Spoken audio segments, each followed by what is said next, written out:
போற்றி. எந்நாட்டவர்க்கும் இறைவா போற்றி. காவாய் கனகத்திரளே போற்றி. கைலை மலையானே போற்றி போற்றி. அருள்மிகு உண்ணாமலை சமேத அண்ணாமலையார் திருவடிகள் போற்றி போற்றி. திருத்தணி முருகப்பெருமான் மலரடிகள் போற்றி போற்றி. அருள்மிகு சிவகாமி அம்பாள் சமேத அருள் ஜோதி நாதனே திருவடிகள் போற்றி போற்றி. அனைத்து அடியார்களுக்கும் திருவடி வணக்கம். குரு வாழ்க, குருவே துணை. தெளிவு குருவின் திருமேனி காண்டல், தெளிவு குருவின் திருநாமம் செப்பல், தெளிவு குருவின் திருவார்த்தை கேட்டல், தெளிவு குரு ஒரு சிந்தித்தல் தானே, தெளிவு குரு ஒரு சிந்தித்தல் தானே. திருச்சிற்றம்பலம். விமலா தேவி அம்மா விநாயகர் பாடல் பாடும்.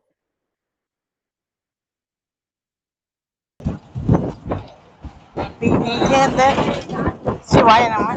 திருச்சிற்றம்பலம். பிடியதனொரு உமை கொல மிகை கரியது வழி கொடுதனதடி வழிபடும் அவரீட கடி கணபதி வர அருளினன் மிகு கொடை வடிவினன் பயிர் வலி வலமுறையிலேயே. சிவாயனம். நன்றிங்கம்மா. புவனேஸ்வரி அம்மா நானூறு துதி பாடுங்கம்மா. சிவாய நம்ம. திருச்சிற்றம்பலம். அணுத்தடியா திருவடி பணிகிறேன். திருவடி வணக்கம் ஐயா. திருச்சிற்றம்பலம்.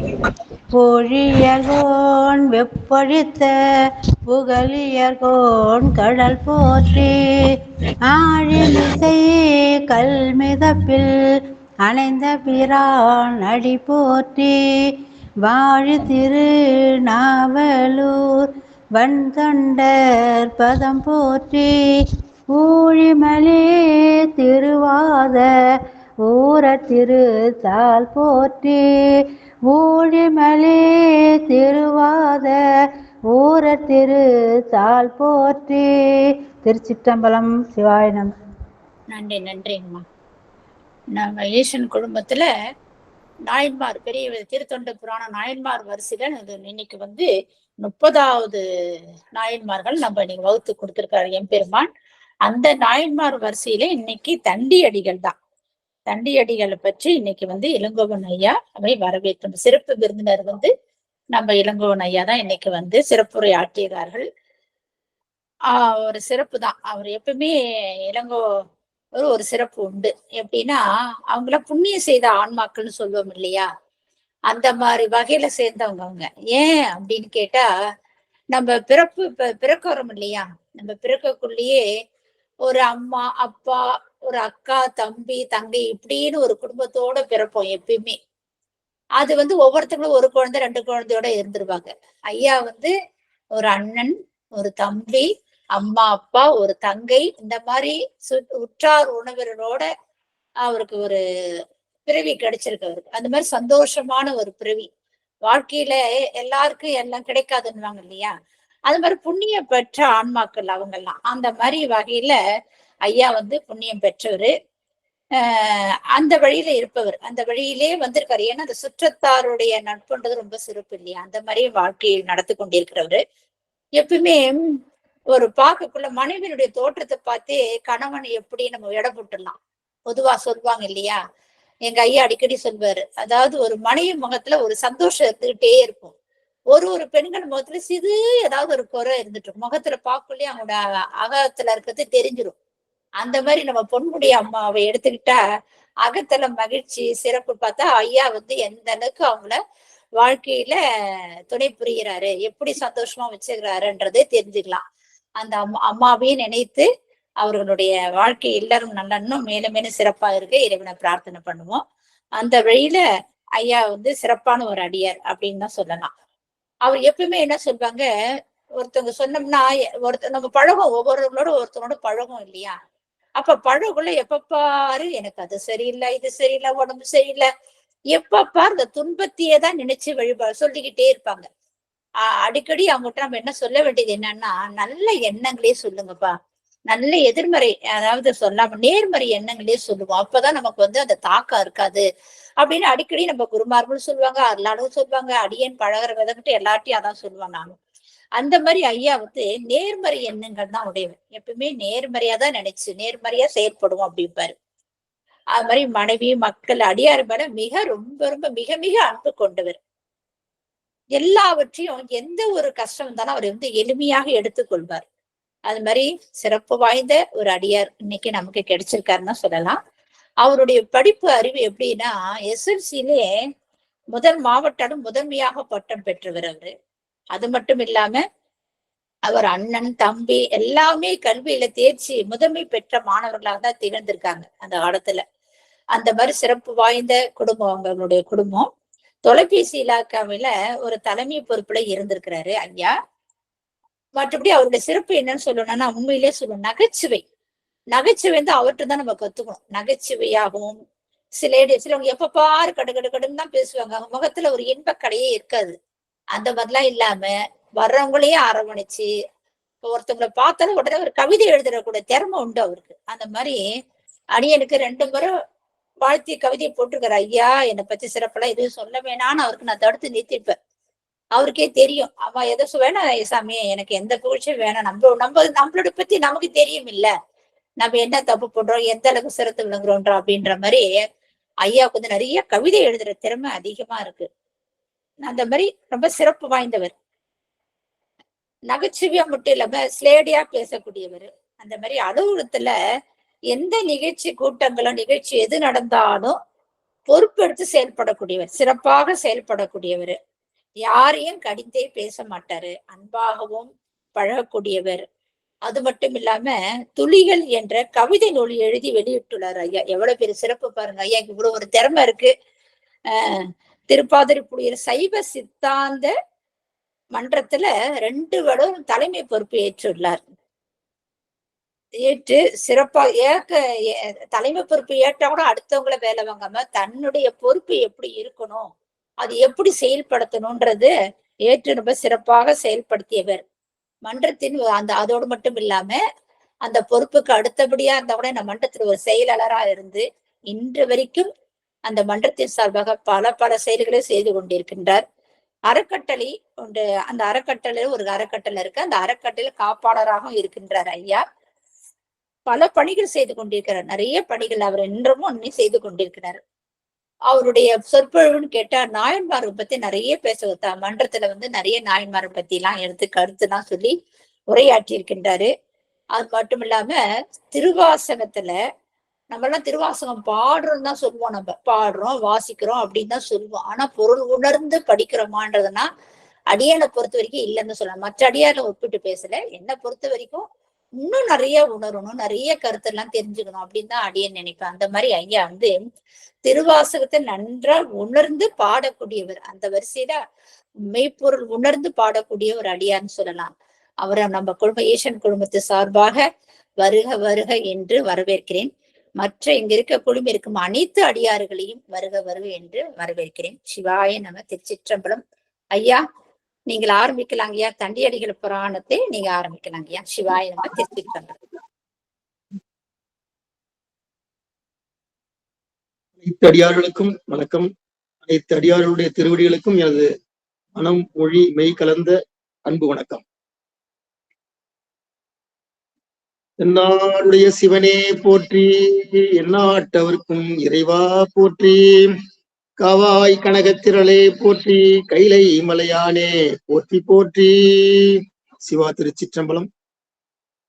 உழுவாய் பிறக்கினும் புண்ணியா உனதடி என் மனதே, வழுவாதிருக்க வரம் தர வேண்டும் வையகத்தே, தொழுவார்க்கு இறங்கி இருந்து அருள் செய் பாதிரி புலியூர் செழுநீர் புனர்கங்கை செஞ்சடை மேல் வைத்த தீவண்ணனே, கருவாய் கிடந்து உன் கழலே நினையும் கருத்துடையேன், உருவாய் தெரிந்து உந்தன் நாமும் பணிந்தே பயின்றேன் உனதருளால், திருவாய் பொலிய சிவாய நம என நீரணிந்தேன், தருவாய் சிவகதியே நீ பாதிரி புலியூரனே.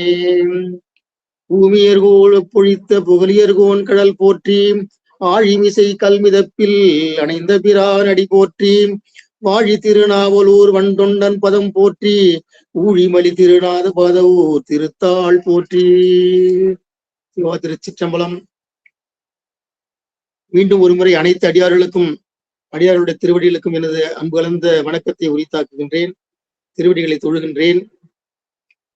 அம்மையார் பிரேமா அம்மா அவர்கள் என்னை பற்றி நிரம்ப சொல்லிவிட்டார்கள், மிகைப்படுத்தி விட்டார்கள் என்ன நான் கருதுகின்றேன். ஐயா, நீங்க இன்னும் கொஞ்சம் இடது பக்கம் நகருங்க, உங்க முகம் பாதிதான் தெரியுது. இப்ப தெரியுதுங்க ஐயா. அது பூவோட சேர்ந்த நாரும் மனம் பெறும்பாங்க. இந்த அடியார்கள் எல்லாம் பூ, நான் வெறும் நார். இன்னைக்குதான் சேர்ந்திருக்கேன், இந்த பூவோட நார் சேர்ந்திருக்கு. அது கொஞ்சம் மனம் பெறுதா பெறலையா அப்படிங்கிறது போக போக தெரியும். சோ அந்த அளவிற்கு இப்படிப்பட்ட ஒரு அருமையான ஆண்டோர்களும் சான்றோர்களும் சிவனடியார்களும் நிறைந்திருக்கின்ற இந்த வாட்ஸ்அப் குழுவுல என்னையும் இந்த எளியனையும் மதித்து எனக்கும் ஒரு இடம் அளித்து இப்படி ஒரு சொற்பொழிவாற்ற வாய்ப்பளித்த அத்துணை அடியார்களுக்கும், குறிப்பாக இந்த வாட்ஸ்அப் குழுவின் அட்மின் பிரேமா அம்மா அவர்களுக்கும் மீண்டும் ஒரு முறை எனது வணக்கத்தை கூறிக்கொள்கின்றேன். இன்றைக்கு நாம இப்படிப்பட்ட வாய்ப்பெல்லாம் கிடைப்பதற்கு, இந்த உலகத்திற்கு என்னை அளித்து என்னை ஈண்டெடுத்த என் பெற்றோர்களுக்கும்,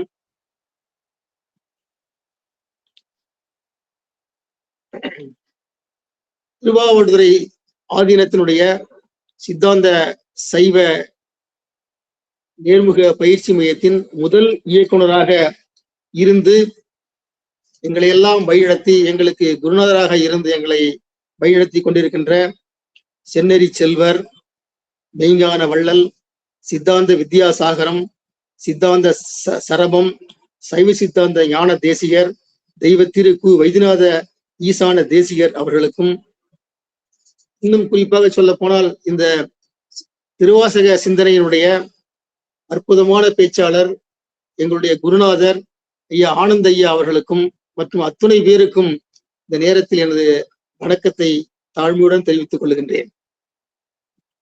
இன்றைக்கு நாம் நான் பேசுவதற்கு கொடுத்திருக்கின்ற தலைப்பு நாயன்மார்களில் தண்டியடிகள் நாயன்மாரை பற்றி இன்று பேசுவதற்கு எனக்கு திருவருள் சிந்தித்துள்ளது.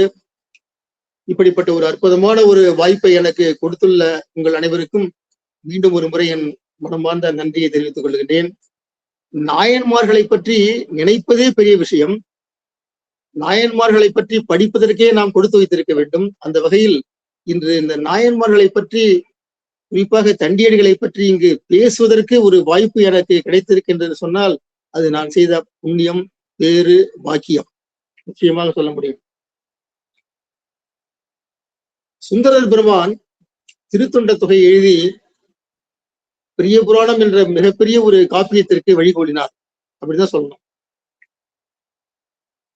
சுந்தரர் பெருமான் திருத்தொண்ட தொகை எழுதிய அந்த வரலாறு உங்களுக்கு எல்லாம் தெரியும்.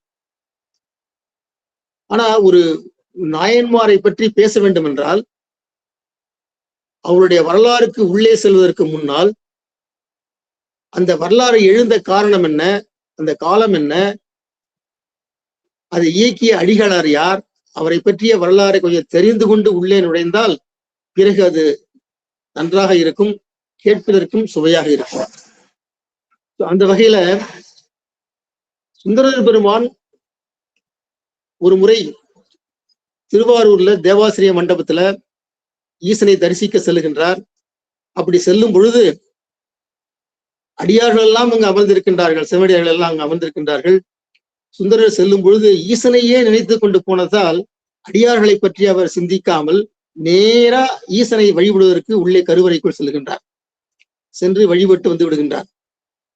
அங்கு அமர்ந்திருந்த அடியார்களுள் விரண்முண்ட நாயனார் என்ற ஒரு நாயனார் மிக கோபம் கொண்டு, கடுமையான கோபம் கொண்டு, அடியார்கள் எல்லாம் அமர்ந்திருக்கின்றோம், எங்களையெல்லாம் சிறிதும் மதிக்காமல் இவர் பாட்டுக்கு விறுவிறுன்று சென்று ஈசனை வழிபட்டு வருகின்றாரே, இது என்ன நியாயம்? குறைந்தபட்சம் அடியார்களுக்கென்று ஒரு மரியாதை இருக்கின்றது அல்லவா, அந்த மரியாதைக்கு ஒரு வணக்கம் கூட செலுத்தாமல் செல்கின்றாரே என்று மிகவும் கோபப்படுகின்றார். கோபப்பட்டு சுந்தரர் வெளியே வந்த உடனேயே விரண்மண்டர் மிக கடுமையாக அவரிடம் வாதிடுகின்றார். இது என்ன நியாயம், இப்படியெல்லாம் செய்யலாமா, இது உனக்கே தகுமா என்றெல்லாம் கேட்க, அப்பொழுது கோபத்தின் உச்சக்கட்டத்தில் சென்று அவர் சொல்கின்றார், இப்படிப்பட்ட அடியார்களை மதிக்காமல் செல்கின்ற உன்னை நாங்கள் புறம்பு வைக்கின்றோம், விலக்கி வைக்கின்றோம். அது மட்டுமல்ல, இப்படி சென்ற உனக்கு ஈசனை கண்டு நீ கண்டாய் அல்லவா, அப்படி உன்னை கண்ட அந்த ஈசனையும் நாங்கள் புறம் வைக்கின்றோம், விலக்கி வைக்கின்றோம் என்று அவர் சொல்கின்றார். அப்பதான் கடுமையான ஒரு கோபத்தை கண்டு சுந்தரரே ஆடி போகின்றார். இப்படி ஒரு நிலைமை ஏற்பட்டு விட்டது என்று மிகவும் மனம் வருந்துகின்றார். அப்பதான் அந்த கதையெல்லாம் உங்களுக்கு தெரியும். பிறகு ஒரு வழியாக அது சமாதானம் அடைந்து கடைசியாக ஈசனே வந்து அவரை சமாதானம் செய்து கடைசியாக அடியார்களை பற்றி நிறைய பாட வேண்டும், அடியார்கள் தான் மிகவும் முக்கியமானவர்கள் என்பதை நாம் உணர வேண்டும் என்ற வகையில் நீ வந்து அடியார்களை பற்றி பாடு என்று சொல்ல, நான் எப்படி பாடுவேன், நீ எதை வைத்து ஆரம்பிப்பேன் என்று சொல்ல, அப்பொழுதுதான் இந்த முதல் அடியை எடுத்துக் கொடுக்கின்றார். தில்லைவாழ் அந்தனதம் அடியாருக்கும் அடியேன் என்ற அந்த முதல் வாக்கியத்தை எடுத்துக் கொடுக்க அங்குதான் திருத்தொண்ட தொகை உருவாகின்றது. இந்த திருத்தொண்ட தொகையில வந்து அது உருவான பிறகு திருத்தொண்ட தொகை, பிறகு நம்ம நம்பியாண்டார் நம்பி எழுதிய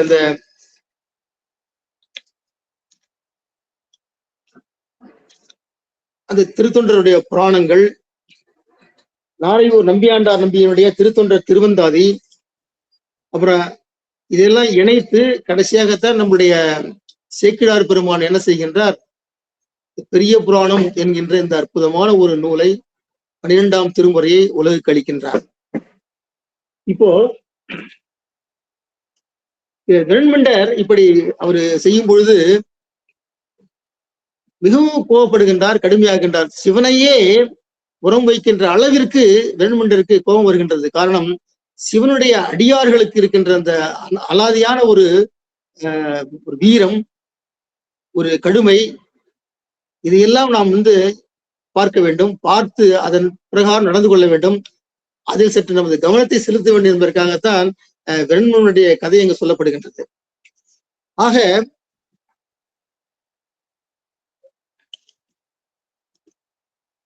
நம்முடைய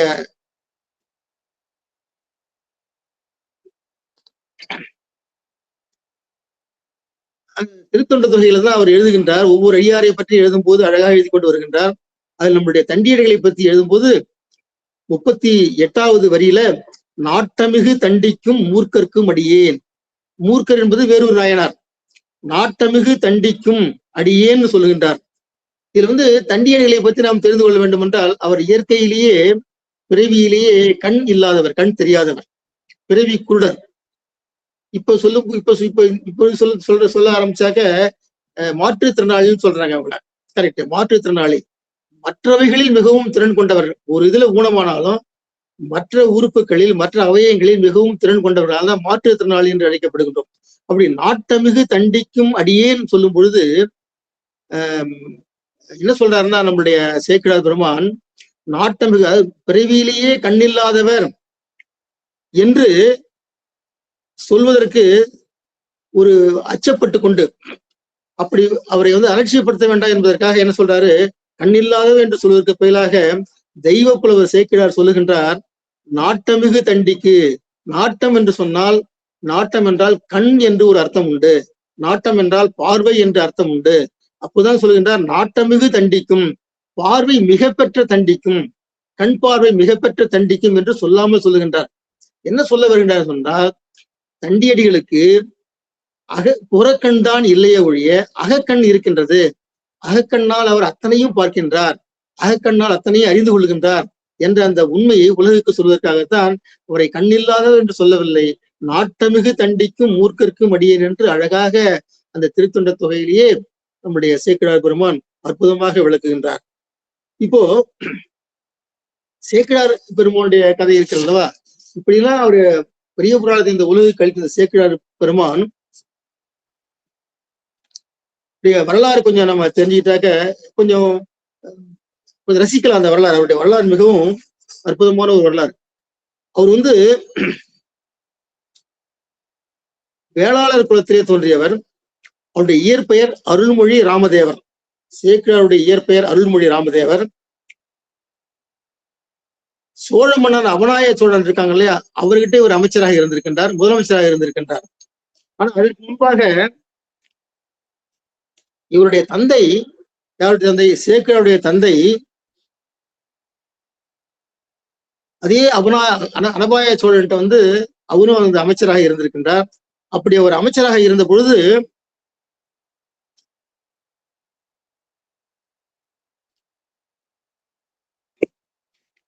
மிக மிக சிறப்பாக அவரும் பணிபுரிந்திருக்கின்றார். அப்பொழுது சோழ நாட்டை அரசு புரிந்து வந்த அனபாய சோழன் மன்னர் சேக்கிழாரின் தந்தையார் அம்மன்னிடம் அமைச்சராக இருக்கின்றார். அவரும் அமைச்சராக இருக்கின்றார். ஒரு சமயம் அந்த மன்னருக்கு சில சந்தேகங்கள் வருகின்றது. அதை சேக்கிழாருடைய அப்பாவிடம் கேட்கின்ற. அப்பா அமைச்சராக இருக்கின்றார். சேக்கிழார் சின்ன குழந்தை. சேக்கிழார் வீட்டில் இருக்கின்றார். அமைச்சராக இருக்கின்ற தன்னுடைய தந்தையிடம் இந்த மன்னர் சில கேள்விகளை கேட்கின்றார். என்னன்னாக்க, ஒரு சமயம் கடலினும் பெரியது எது, உலகினும் பெரியது எது, மலையினும் பெரியது எது என்கின்ற இந்த 3 கேள்விகளை அமைச்சரிடம் மன்னர் கேட்கின்றார்.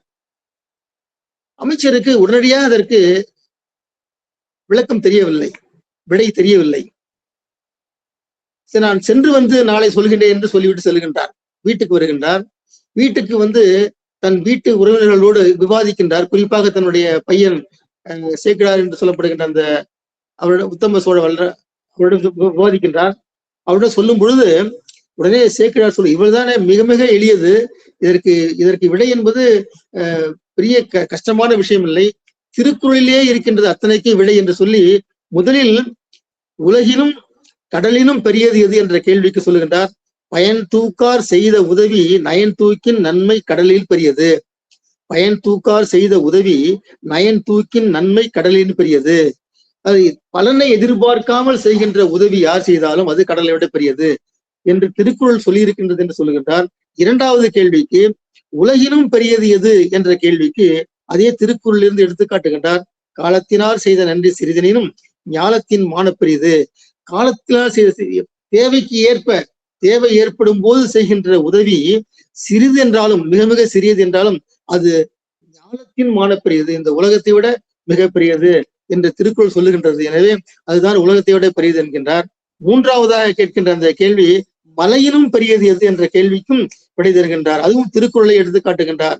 நிலையில் திரியா தடங்கியான், தன்னுடைய நிலையிலிருந்து மாறாமல் இருக்கின்ற ஒருவன் தோற்றம், அவனுடைய தோற்றம் மலையினும் மான பெரியது, இந்த மலையை விட மிக மிக பெரியது என்று அதற்கும் திருக்குறளையே சொல்லுகின்றது என்று 3 திருக்குறளையும் உதாரணம் சொல்லி எடுத்து சொல்லி இந்த 3ஐயும் போய் சொல்லுங்கள், மன்னர் ஏற்றுக்கொள்வார் என்று சொல்ல அடுத்த நாள் இந்த 3 கேள்விகளுக்கும் விடை எடுத்துக்கொண்டு மன்னர் செல்கின்றார். மன்னரிடம் சென்று நம்முடைய அமைச்சர் இந்த விடைகளை பகர்கின்றார். மன்னர் ஆச்சரியப்படுகின்றார். மிக சரியாக விடையாக இருக்கின்றது, அற்புதமாக இருக்கின்றது, இது நிச்சயமாக உங்களை பாராட்டுகிறேன் சொல்ல உடனே அவர் சொல்கின்றார், இது நான் எடுத்துக்கொண்ட விடை அல்ல, நான் எழுதிய விடை அல்ல, என்னுடைய பையனோடு விவாதித்த போது என் பையன் எனக்கு சொன்ன விடை இது என்று சொல்ல, அப்படியா, உடனே அந்த பையனை அழைத்து வாருங்கள் என்று சொல்லி அவரை அழைத்து வர சொல்லி அவருடைய திறமையை பாராட்டி உடனேயே அவருக்கு காலம் வரும் பொழுது அவருக்கு அமைச்சர் பதவி, இவருக்கு பதிலாக அவருக்கு அமைச்சர் பதவியை கொடுக்கின்றார். கூடவே உத்தம சோழ வல்லவர், உத்தம சோழ பல்லவன் என்ற பட்டத்தையும் அவருக்கு வழங்குகின்றார். அப்பொழுது பேர் அருள்மொழி தேவர், அவருடைய ஒரு உண்மையான பெயர், இயற்பெயர் அருள்மொழி தேவர்.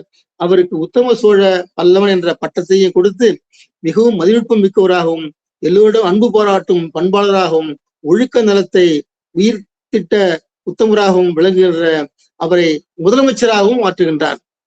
யாரு? நம்முடைய அனபாய சோழன். ஆக இப்படி இந்த காலகட்டத்தில் தான் சேக்கிழாருக்கு சிவபெருமானிடம் அளவற்ற அன்பு எழுகின்றது. இப்படி மன்னனுடைய அமைச்சரவையில் முதலமைச்சராக பொறுப்பேற்றுக் கொள்கிற இந்த காலகட்டத்தில் நம்முடைய அருள்மொழி தேவருக்கு, பிற்காலத்தில் சேக்கிழார் என்று உலகமெல்லாம் போற்ற தயாராக இருக்கின்ற நம்முடைய அருள்மொழி தேவருக்கு அமைச்சரான பிறகு கொஞ்சம் கொஞ்சமாக சிவபெருமானிடம் அளவற்ற அன்பு எழுகின்றது. ஆனால் அப்பொழுது சைவ சமய பெரியோர்கள் பெரிய அளவுல அங்க பெரிய இடம் பெறல. மன்னர் கூட என்ன பண்றாருன்னா, அவரும் மிகப்பெரிய சைவ சமயவாதியாக இல்லை. அவர் காண்கின்றார், யார் நம்மளுடைய முதலமைச்சர் அருள்மொழித்தேவர் இதை காண்கின்றார். நம்முடைய மன்னர் கூட என்ன பண்றாருன்னா, சைவ சமயத்தில் நாட்டம் இல்லாமல் காமச்சுவை நிரம்பிய சிந்தாமணி என்னும் நூலை கற்று வருகின்றார். இந்த சிந்தாமணி என்கின்ற அந்த நூல் கலை கேளிக்கைகளில் பொழுதை போக்குகின்ற ஒரு நூல். சோழ மன்னன் ஒரு கலா வினோதனாக இருக்கின்றானே, இப்படிப்பட்ட ஒரு சோழ மன்னனுடைய காலத்தில் சைவ சமயம் வளருமா? 50 காப்பியங்களில் ஒன்றான சீவக சிந்தாமணி என்ற காவியத்தை படிக்கின்றானே, அது காமச்சுவை நிறைந்ததாக இருக்கின்றது. இந்த இலக்கியத்தை படிக்கும் பொழுது அவனுடைய திறமை எப்படி வெளிப்படும்? குடிகளை எப்படி காப்பாற்றுவான்? நல்லதை எப்படி குடிமக்களுக்கு போதிப்பான் என்றெல்லாம் இவர் ஆதங்கப்படுகின்றார். இந்த சீவக சிந்தாமணி என்ற நூல் திருத்தக்க தேவரால் இயற்றப்பட்ட ஒரு காதல் காவியம். ஆண் பெண் மோக கனவுகளை சொல்லுகின்ற ஒரு ஒரு ஒரு ஒரு நூல். அது கற்பனைகளில் தன்னை மறக்கின்றான். இதை படித்துவிட்டு மன்னன் கற்பனைகளில் தன்னை மறக்கின்றான். சமண துறவிகளால் ஈர்க்கப்படுகின்றான். இதான் ரொம்ப முக்கியமான ஒரு விஷயங்க. இப்படிலாம் இருக்கும்போது அந்த நூலை படித்த பிறகு சைவ சமயத்தின் மேல் நாட்டத்தை இழந்து சமண துறவிகளின் பால் தன்னுடைய கவனத்தை செலுத்துகின்றான். ஆனால் சேக்கிழார் சைவ சமயம் வளர்ந்தால்தான் நாடு செழிக்கும், செந்தமிழும் தமிழும் வளரும், தமிழுடைய பண் வளரும், பண்பாடு வளரும் என்றெல்லாம் கருதுகின்றார். அரசனுக்கு அறிவுரைகள் கூறுகின்றார். சின்ன வயசானாலும் எடுத்ததை சரியாக இயம்புகின்ற ஒரு மன உறுதி படைத்தவர் நம்முடைய சேக்கிழார் பெருமான். அரசனே ஆனாலும் தவறு செய்வது தவறு, தவறு செய்தால் அது தவறு என்று சொல்ல மன்னனுக்கு அறிவுரைகள் கூற முனைகின்றார். தைரியமாக மன்னனை அணுகி கூறுகின்றார், நீங்கள் படிக்கின்ற இந்த காவியம் சிவ சமயத்திற்கு புறம்பான கதைகள் உடையது. தயவு செய்து இந்த காவியத்தை படிக்காதீர்கள். சிவ கதைகள் இருக்க அவ கதைகள் ஏன் படிக்கின்றீர்கள்? அருமையான சிவ கதைகள் இருக்கும் பொழுது இப்படி அவ கதைகளை ஏன் நீங்கள் படிக்கின்றீர்கள்? நெல் குத்தி உண்ணாமல் உமி குத்தி கை வருந்துவதால் என்ன பயன்? நெல்லை குத்துவதற்கு பதிலாக நீங்கள் உமியை குத்துகின்றீர்கள், தேவையில்லாமல் கை வலிக்கும், இது தேவையா என்று கூறுகின்றார். கறவை பசு இருக்க, நன்றாக பால் கொடுக்கின்ற கறவை பசு இருக்க, மலட்டு பசுவிடம் பால் கறக்க ஏன் முயல்கின்றீர்கள்? அந்த வாக்கியத்தெல்லாம் நம்ம கவனிக்கணும் ரொம்ப சிறப்பாக. அதாவது சேக்கிழார் பெருமான் எவ்வளவு சிறப்பாக சொல்லி இதனுடைய மன்னனைக்கு சொல்லி மன்னனுடைய மனதை மாற்ற முயல்கின்றார் என்பதுதான் இது ரொம்ப ஆழமாக சிந்திக்க வேண்டிய சில கருத்துக்கள். மென் கரும்பு இருக்க வன்கரும்பை மென்றால் ஜீரணிக்க முடியுமா? மென்மையான கரும்பு இருக்க முத்தி போன வன்மையான கம்பை நீங்கள் மென்று கொண்டிருக்கின்றீர்களே, இது சரியா? உடலுக்கு சரியா வருமா? பல்லுக்கு எடுபடுமா என்றெல்லாம் கேட்கின்றார். விளக்கில் நெருப்பு இருக்க மின்மினி பூச்சிகளில் குளிர் காய முடியுமா? அடுத்த கேள்வி கேட்கின்றார். யாரிடம்? ஒரு அமைச்சர் மன்னரிடம் இவ்வளவு தைரியமாக பேசுகின்றார். ஏன்? சிவ சமயத்தின் மேல், சிவபெருமான் மேல் அவர் கொண்ட அன்பு, பாசம் அத்தனையும் அவரை பேச வைக்கின்றது. விளக்கின் நெருப்பு இருக்க மின்மினி பூச்சிகளால் குளிர் காய முடியுமா என்று கேட்கின்றார். அவக்கதைகள் இருக்கும் பொழுது இந்த அவக்கதைகள் எல்லாம் எதற்கும் ஆகாது, இன்மைக்கும் ஆகாது, மறுமைக்கும் ஆகாது என்று மனம் உருகி சொல்லுகின்றார். மன்னருடைய மனது கேட்க கேட்க கொஞ்சம் மாறுகின்றது மன்னருடைய மனசு. மன்னர் என்ன சொல்லுகின்றார்? அப்படி என்று அந்த கதைதான் என்ன, அதை சொல்லுங்களேன் என்று அரசர் அமைச்சரை கேட்கின்றார். அப்பொழுதுதான் சொல்லுகின்றார், சுந்தரர் எழுதிய திருத்தொண்டர் வரலாறை கொஞ்சம் கொஞ்சமாக எடுத்து மன்னனுக்கு சொல்ல ஆரம்பிக்கின்றார் சேக்கிழார் பெருமான். பிறகுதான் சுந்தருடைய திருத்தொண்ட தொகை, நாரையூர் நம்பியாண்டார் நம்பியுடைய திருத்தொண்டர் திருவந்தாதி, இவையெல்லாம் சொல்ல சொல்ல சொல்ல மன்னனுக்கு அதெல்லாம் புரிகின்றது. இப்படிப்பட்ட அற்புதமான நாயன்மார்களுடைய வரலாற்றை எல்லாம் விட்டு விட்டு நான் இப்படிப்பட்ட காவியங்களை படிக்க ஆரம்பித்தேனே, நான் என்ன பாவம் செய்தேன்? இப்பொழுதாவது எனக்கு இப்படிப்பட்ட ஒரு செய்தியை கொடுத்து என்னை திருத்த முயற்சித்தீர்களே, உங்களுக்கு நன்றி, கோடானு கோடி நன்றி. ஏன் ஒன்று நீங்கள் செய்யக்கூடாது? இந்த நாயன்மார்களுடைய கதையெல்லாம் ஏன் ஒரு காவியமாக படைக்க கூடாது? படையுங்கள், படைக்க வேண்டும் என்று மன்னர் நம்முடைய சேக்கிழார் அவர்களிடம் கேட்டுக்கொள்கின்றார். அப்பொழுதுதான் அதுவும் சரிதான் என்று எண்ணி சேக்கிழார் பெருமான் தான் அதை படைப்பதற்கு முயல்கின்றார். அப்பொழுதுதான் பெரிய புராணம் உருவாகின்றது. இறைவன் தில்லைக்கு செல்லுகின்றார். அங்கு செல்லும் பொழுதுதான் இறைவனிடம் கேட்கின்றார், மன்னர் எனக்கு இப்படி ஒரு கட்டளை இட்டிருக்கின்றாரே, பெரிய புராணத்தை நான் எழுத வேண்டும், நாயன்மார்களுடைய வரலாறுகளை எல்லாம் நான் தொகுத்து எழுத வேண்டும், எனக்கு என்ன எழுதுவது என்று தெரியவில்லை, எப்படி துவங்குவது என்று தெரியவில்லை, எனக்கு அடியெடுத்து கொடுப்பாயா என்று நம்முடைய இறைவன் சிவபெருமானிடம் கேட்க, சிவபெருமான் உலகலாம் என்று முதலாக அடியெடுத்து கொடுக்க, அந்த அடியை வைத்துக் கொண்டு உலகலாம் உணர்ந்து ஓதற்கு அரியவன் நிலவுலாவிய நீர்மலி வேலியன் அழகில் சோதியன் அம்பலத்தாடுவான் மலர் சிலம்படி வாழ்த்தி வணங்குவாம் என்று அந்த அற்புதமான அடிகளோடு ஆரம்பித்து அந்த நாயன்மார்களுடைய வரலாற்றை எழுத ஆரம்பிக்கின்றார். ஒரு சித்திரை திருநாளில் திருவாதிரை நாளன்று, சித்திரை திருவாதிரை நாளன்று சிவன் உலகலாம் என்று அடியெடுத்து கொடுக்க, சிவனுக்கு உகந்த நாளான அந்த திருவாதிரை நாளிலே, சித்திரை திருவாதிரை நாளிலே, அது ஞானசம்பந்தர் அவதரித்த நாள் கூட. திருவாதிரை நாள் என்பது ஞானப்பால் குடித்த ஞானசம்பந்தர் அவதரித்த நாள். அந்த நாளிலே உமையாம்பிகையிடம் ஞானப்பால் உண்ட திருநாள், அந்த அற்புதமான நாளிலே தனது புராணத்தை அரங்கேற்றுகின்றார். அடுத்த வருடம் அதே திருவாதிரை என்று அதை வெளியிடுகின்றார். முதல் வருடம் எழுத ஆரம்பிக்கின்றார். தில்லையிலே 63 நாயன்மார்கள் 9 தொகையடியார்களாக 72 பேருடைய அந்த வரலாற்றை சேக்கிழார் பெருமான் எழுத ஆரம்பிக்கின்றார் திருவாதிரை நாளன்று. அடுத்த ஆண்டு அதே திருவாதிரை நாளன்று அந்த புத்தகத்தை எழுதி முடித்து அதை வெளியிடுகின்றார். இப்படி உருவானதுதான் அந்த பெரிய புராணம். இந்த பெரிய புராணத்துல உலகியல், உயிரியல், கடவுளியல் என்று இன்பம், அன்பு, அகவாழ்வு, இன்பம், அன்பு, அகவாழ்வு என்ற அத்தனையும் அடங்கியிருக்கின்றது. காவியங்கள் பல வகைப்படும், ஆனால் பெரிய புராணத்தில் இந்த 3ஐயும் காணலாம். மிக மிக பெருமைக்குரியது. சேக்கிழார் முதலில் தன் காவியத்திற்கு ரொம்ப கவனிக்க வேண்டிய விஷயம், தான் எழுதிய அந்த காவியத்துக்கு முதலில் மாக்கதை என்றுதான் பெயரிட்டார். மாக்கதை, பெரிய கதை. பிறகுதான் அது திருத்தொண்டர் புராணம் என்ற பெயரிடப்பட்டது. பிறகு காலப்போக்கில் அது இப்பொழுது பெரிய புராணம் என்று பெயரிடப்பட்டு அது இப்பொழுது 12 திருமுறைகளிலே 12வது திருமுறையாக கோலோச்சி கொண்டிருக்கின்றது என்று சொன்னால் அது மிகையல்ல. நமது தேசத்தில் உள்ள அத்தனை ஆன்மீக புராணங்களும் பெரும்பாலானவைகள் வடமொழியில் தான் எழுதப்பட்டிருக்கிறது. ஆனால் இந்த பெரிய புராணம் மட்டுமே தமிழ் மொழியில் மலர்ந்த முதல் இலக்கியம் என்பது என்னுடைய சிறப்பு.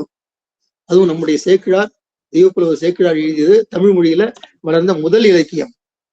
தமிழகத்தின் பக்தி வரலாற்றையும் அடியார்களின் சரித்திரத்தையும் வித்தாக கொண்டு எழுந்தாகும். நீங்க பாத்தீங்கன்னா அந்த பெரிய புராணத்தை படிக்க படிக்க படிக்க ஒவ்வொரு ஊரையும் பார்த்து அவர் வர்ணிக்கிறதுக்கு பிறகு இந்த ஊர்ல இருக்கிற அத்தனையும் அவர் எப்படி அந்த காலத்துல போனாரு, இந்த ஊருக்கெல்லாம் அவர் போயிருக்க முடியுமா, போய் பார்த்திருக்க முடியுமா, சரியான ஒரு போக்குவரத்து வசதி இல்லாத, இப்ப இருக்கிற மாதிரி செல்போன் வசதி எல்லாம் இல்லாத, கம்யூனிகேஷன் வசதி இல்லாத அந்த காலத்திலேயே சேக்கிழார் பெருமான் ஒவ்வொரு நாயன்மார்களை பத்தி எழுதும் போது ஒவ்வொரு ஊருக்கும் சென்று நேரில் பார்த்து அத்தனை எழுதியது போல விவரிக்கின்றார்.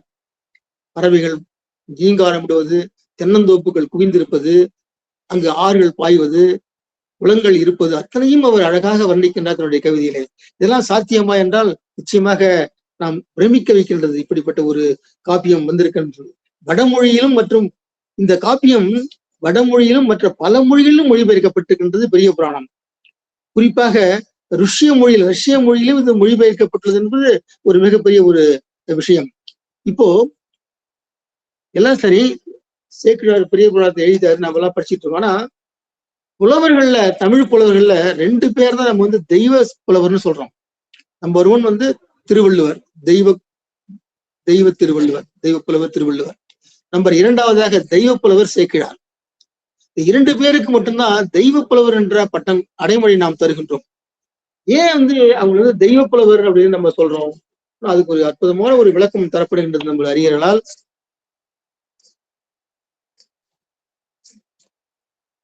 தெய்வ புலவர் சொன்னா தெய்வ என்னும் அடைமொழியுடன் இரு புலவர்களாக திருவள்ளுவர், சேக்கிழார் 2 பேருக்கும் அந்த பொருந்தம். திருக்குறளை தவிர முந்தைய இலக்கியங்கள் எல்லாம், சிலப்பதிகாரத்திற்கு முன்பாக இருந்த இலக்கியங்கள் எல்லாம் முடிமக்களையே பாடியது. முடிமக்கள்னா அரசுகளை பற்றியுமே பாடிக்கொண்டிருந்தது. அரசுகளை பற்றியும், போர்களை பற்றியும், இந்த போரில் அவள் வென்றதை பற்றியும், அதற்காக அவர் பெற்றுக்கொண்ட கொடைகளை பற்றியும் தான் அதிகமாக பாடிக்கொண்டது அத்தனை இலக்கியங்களும். ஆனால் சிலப்பதிகாரம் மட்டும்தான் முதலாக குடிமக்களை பற்றி பாடியது. நல்லா கவனிக்க வேண்டிய விஷயம், சிலப்பதிகாரம் தான் முதல்ல குடிமக்களை பற்றி பாடியது. ஒரு குடிமகனுக்கு ஏற்பட்ட கொடுமையை பற்றி பாடி கண்ணகியை பற்றி அங்கு தூக்கி நிறுத்தியது சிலப்பதிகாரம். ஆனா அதுல கூட குடிமக்களில் உயர்ந்தோர்களை மட்டுமே பாடியது, உயர்ந்த குடிமக்களை மட்டுமே அது பாடியது. அதுக்கு கீழே இறங்கி வரல சிலப்பதிகாரம். ஆனால் பெரிய புராணம் மட்டும்தான் அரசன், ஆண்டி, உயர்ந்தோர், தாழ்ந்தோர் என்று அனைவரை பற்றியும் பாடியது. இன்னும் சொல்ல போனா 63 நாயன்மார்கள்ல அந்தணர், வேதியர், வேளாளர், வேடர், வேந்தர், வணிகர், மன்னார், குறுநில மன்னர், குயவர், மருத்துவர், பாணர், சாணர், சாலியர், செக்கர், செம்படவர், இடையர் என பல்வேறு குலமரபுகளை சார்ந்தவர்களை பற்றியெல்லாம் பாடினவர் நம்மளுடைய சேக்கிழார் மட்டுமே.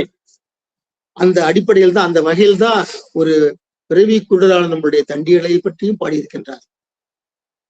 என்னென்ன காரணம், ஏன் இவர்களை பற்றியெல்லாம் பாடினார்னா, எல்லோருமே சிவநெறியில் ஒன்றியவர்கள், சிவநெறி தவறாமல் வாழ்ந்தவர்கள், சிவனுக்காகவே தன்னுடைய உயிரை அர்ப்பணித்தவர்கள், சிவனுக்காகவே தன்னுடைய வாழ்க்கையை எடுத்துக்கொண்டவர்கள், சிவனுக்காகவே தன்னுடைய வாழ்க்கையை வாழ்ந்தவர்கள் என்ற அடிப்படையில் தான் இது பாட்டுகள். இப்படி ஒரு பொது விஷயத்திற்காக, அது பெரிய புராணம் மட்டும்தான் அரசன், ஆண்டி, உயர்ந்தோர், தாழ்ந்தோர் என்று எல்லாரையும் சமமாக பாடியது. அப்பதான் சொல்ற, கல்லார்க்கும் கற்றார்க்கும் களிப்பொருளும் களிப்பாக நல்லார்க்கும் பொல்லார்க்கும் நாடுகின்ற நடுவாக இருப்பதுதான் தெய்வத்தன்மை. எது தெய்வத்தன்மைனா, அனைத்தையும் அலசி ஆராய்கின்ற ஒரு பக்குவம் தான் தெய்வத்தன்மை. சோ காப்பியத்தில் ஒன்றாகவும் பெரிய புராணம், புராணத்தில் ஒன்றாகவும் பெரிய புராணம், வரலாற்றில் ஒன்றாகவும் பெரிய புராணம் ஒப்பற்று விளங்குவதால் தான் அந்த பெரிய புராணத்தை இயற்றிய சேக்கிழாரை நாம் தெய்வப்புலவர் சேக்கிழார் என்று நாம் அறுதியிட்டு கூறுகின்றோம் என்றால் அது அவ்வளவு உண்மை. ஆக இப்படிப்பட்ட அந்த சேக்கிழார் பெருமான் எழுதிய அந்த திருத்தொண்டர் தொகையிலே நம்முடைய தண்டியடிகளுடைய வரலாறு மிக அற்புதமான ஒரு வரலாறு எனலாம். இப்போ தண்டியடிகள் பத்தி ஏன் நம்முடைய சேக்கிழார் எழுதுகின்றார் சொன்னால், அவர் சிவனோடு ஒன்றியம், சிவனுக்காகவே வாழ்ந்தவர். தன்னுடைய கண் பார்வை இல்லை என்றாலும் தன்னுடைய அகக்கண்களால் சிவனை பார்த்தவர், அகக்கண்களால் சிவனை வேண்டியவர். சிவனை பற்றி எல்லோரும் சொல்ல சொல்ல சிவனுடைய உருவம் எப்படி இருக்கும், சிவன் எப்படி இருப்பார், சிவனுடைய தொண்டுகள் என்ன, சிவனுடைய மாயைகள் என்ன, சிவனுடைய திருவிளையாடல் என்ன என்பதை கேட்டு கேட்டு கேட்டு படிக்க முடியவில்லை என்றாலும் மற்றவர்கள் சொல்வதை கேட்டு கேட்டு சிவனை பற்றியே எண்ணி சிவனுக்காகவே தன் வாழ்க்கை அர்ப்பணித்தவர் தண்டியடிகள். அதான் அப்பர் பெருமானை பற்றி நாம சொல்லணும்னாக்க, அப்பர் பெருமான் மிகவும் கஷ்டப்பட்டார். சமண சமயத்தில் இருந்து அங்கிருந்து வந்த பிறகு சமணர்களால் மிகவும் துன்புறுத்தப்பட்டவர். நம்முடைய கடலூருக்கு பக்கத்தில் இருக்கின்ற வண்டிப்பாளையத்துக்கு பக்கத்தில் இருந்த கரையேற விட்ட குப்பத்தில் தான் அவர் கடைசியாக கரையேறினார். அங்குதான் அவர் கரையேறி பிறகு அந்த திருப்பாப்புலி கோயிலுக்கெல்லாம் வருவதாக ஐதீகம். அப்படி அந்த அப்பரே என்ன இவ்வளவு சிரமப்பட்டு சிவனடியாரெல்லாம் விரும்புவது என்ன, கடைசியாக இந்த பிறவி வேண்டாம், பிறவி பெரும்பையை நீந்தார் இறைவனடி சேராதார், இந்த பிறவி போதுமப்பா, ஆளை விடு, இந்த மோட்சம் அடைய வேண்டும், மறுபிறவி வேண்டாம் என்று எல்லோரும் வேண்டிக் கொண்டிருக்க இந்த காலகட்டத்துல அப்பர் பெருமான் மிகவும் கஷ்டப்பட்டார். அந்த பிறவியிலே கல்லில் தூக்கி போட்டார்கள், சுண்ணாம்பு காலவாயில் தூக்கி போட்டு என்னமோ சித்திரவை செய்தார்கள். ஆனா அது அப்படிப்பட்ட அப்பர் இவ்வளவையும் அனுபவித்த பிறகு கூட அவர் பாடுகின்றார், குனித்த புருவமும் ஒவ்வை செவ்வாயில் குமிழ் சிரிப்பும் அனித்த சடையும் பவளம் போல் மேனியில் பால்வெண்ணீரும் இனித்த முடி எடுத்த பொற்பாதமும் காணப்பெற்றால், அப்பனே இப்படியெல்லாம் உன்னை கண்ட பிறகு மனித்த பிறவியும் வேண்டுவதே இந்த மாநிலத்தே, இன்னொரு மனித பிறவி எனக்கு வேணும், ஏன் உன்னை பார்ப்பதற்காகவே, உன்னுடைய இந்த உருவத்தை பார்ப்பதற்காகவே எனக்கு மனித பிறவி வேண்டும் என்று கஷ்டப்பட்டு துன்பப்பட்டு துயரப்பட்ட அந்த மனித பிறவி கூட மீண்டும் வேண்டும் என்று கேட்கின்றார் அப்பர் பெருமான். இந்த பாடல்களை எல்லாம் கேட்க கேட்க கேட்க தண்டியடிகள் சிவன்பால் ஈடுபட்டு சிவனை மிகவும் ஆராதிக்கின்றார். சிவன் 5 எழுத்து மந்திரத்தை மீண்டும் மீண்டும் ஓதி அந்த 5 எழுத்து மந்திரமே வாழ்க்கை என்று எண்ணுகின்றார். சொற்றுணை வேதியன் சோதிவானவன் பொற்றுணை திருந்தடி பொயின் கைது பொற்றுணை திருந்த புரிந்த கைதடி கற்றுணை பூட்டி ஓர் கடலில் பாய்ச்சும் நற்றுணையாவது நமச்சிவாய என்று அப்பர் பாடி அந்த வேத மந்திரத்தை, 5 எழுத்து மந்திரத்தை வேத இருதயம் என்று சொல்வார்கள். வேதத்திலேயே அது இருதயம். வேதங்களிலேயே 5 எழுத்து மந்திரம் ஒரு இருதயம் போன்றது. அந்த வேத இருதயத்தை இறுக பிடித்து கொண்ட நமது தண்டியடிகள் அவருடைய மிக அற்புதமாக அவருடைய வாழ்க்கையை செலுத்துகின்றார். இப்போ சிவனுடைய பெருமைகள் எல்லாம் பேசுகிறது மற்ற இலக்கியங்கள், சிவனுடைய கருத்தையெல்லாம் பேசுகின்றது மற்ற இலக்கியங்கள்.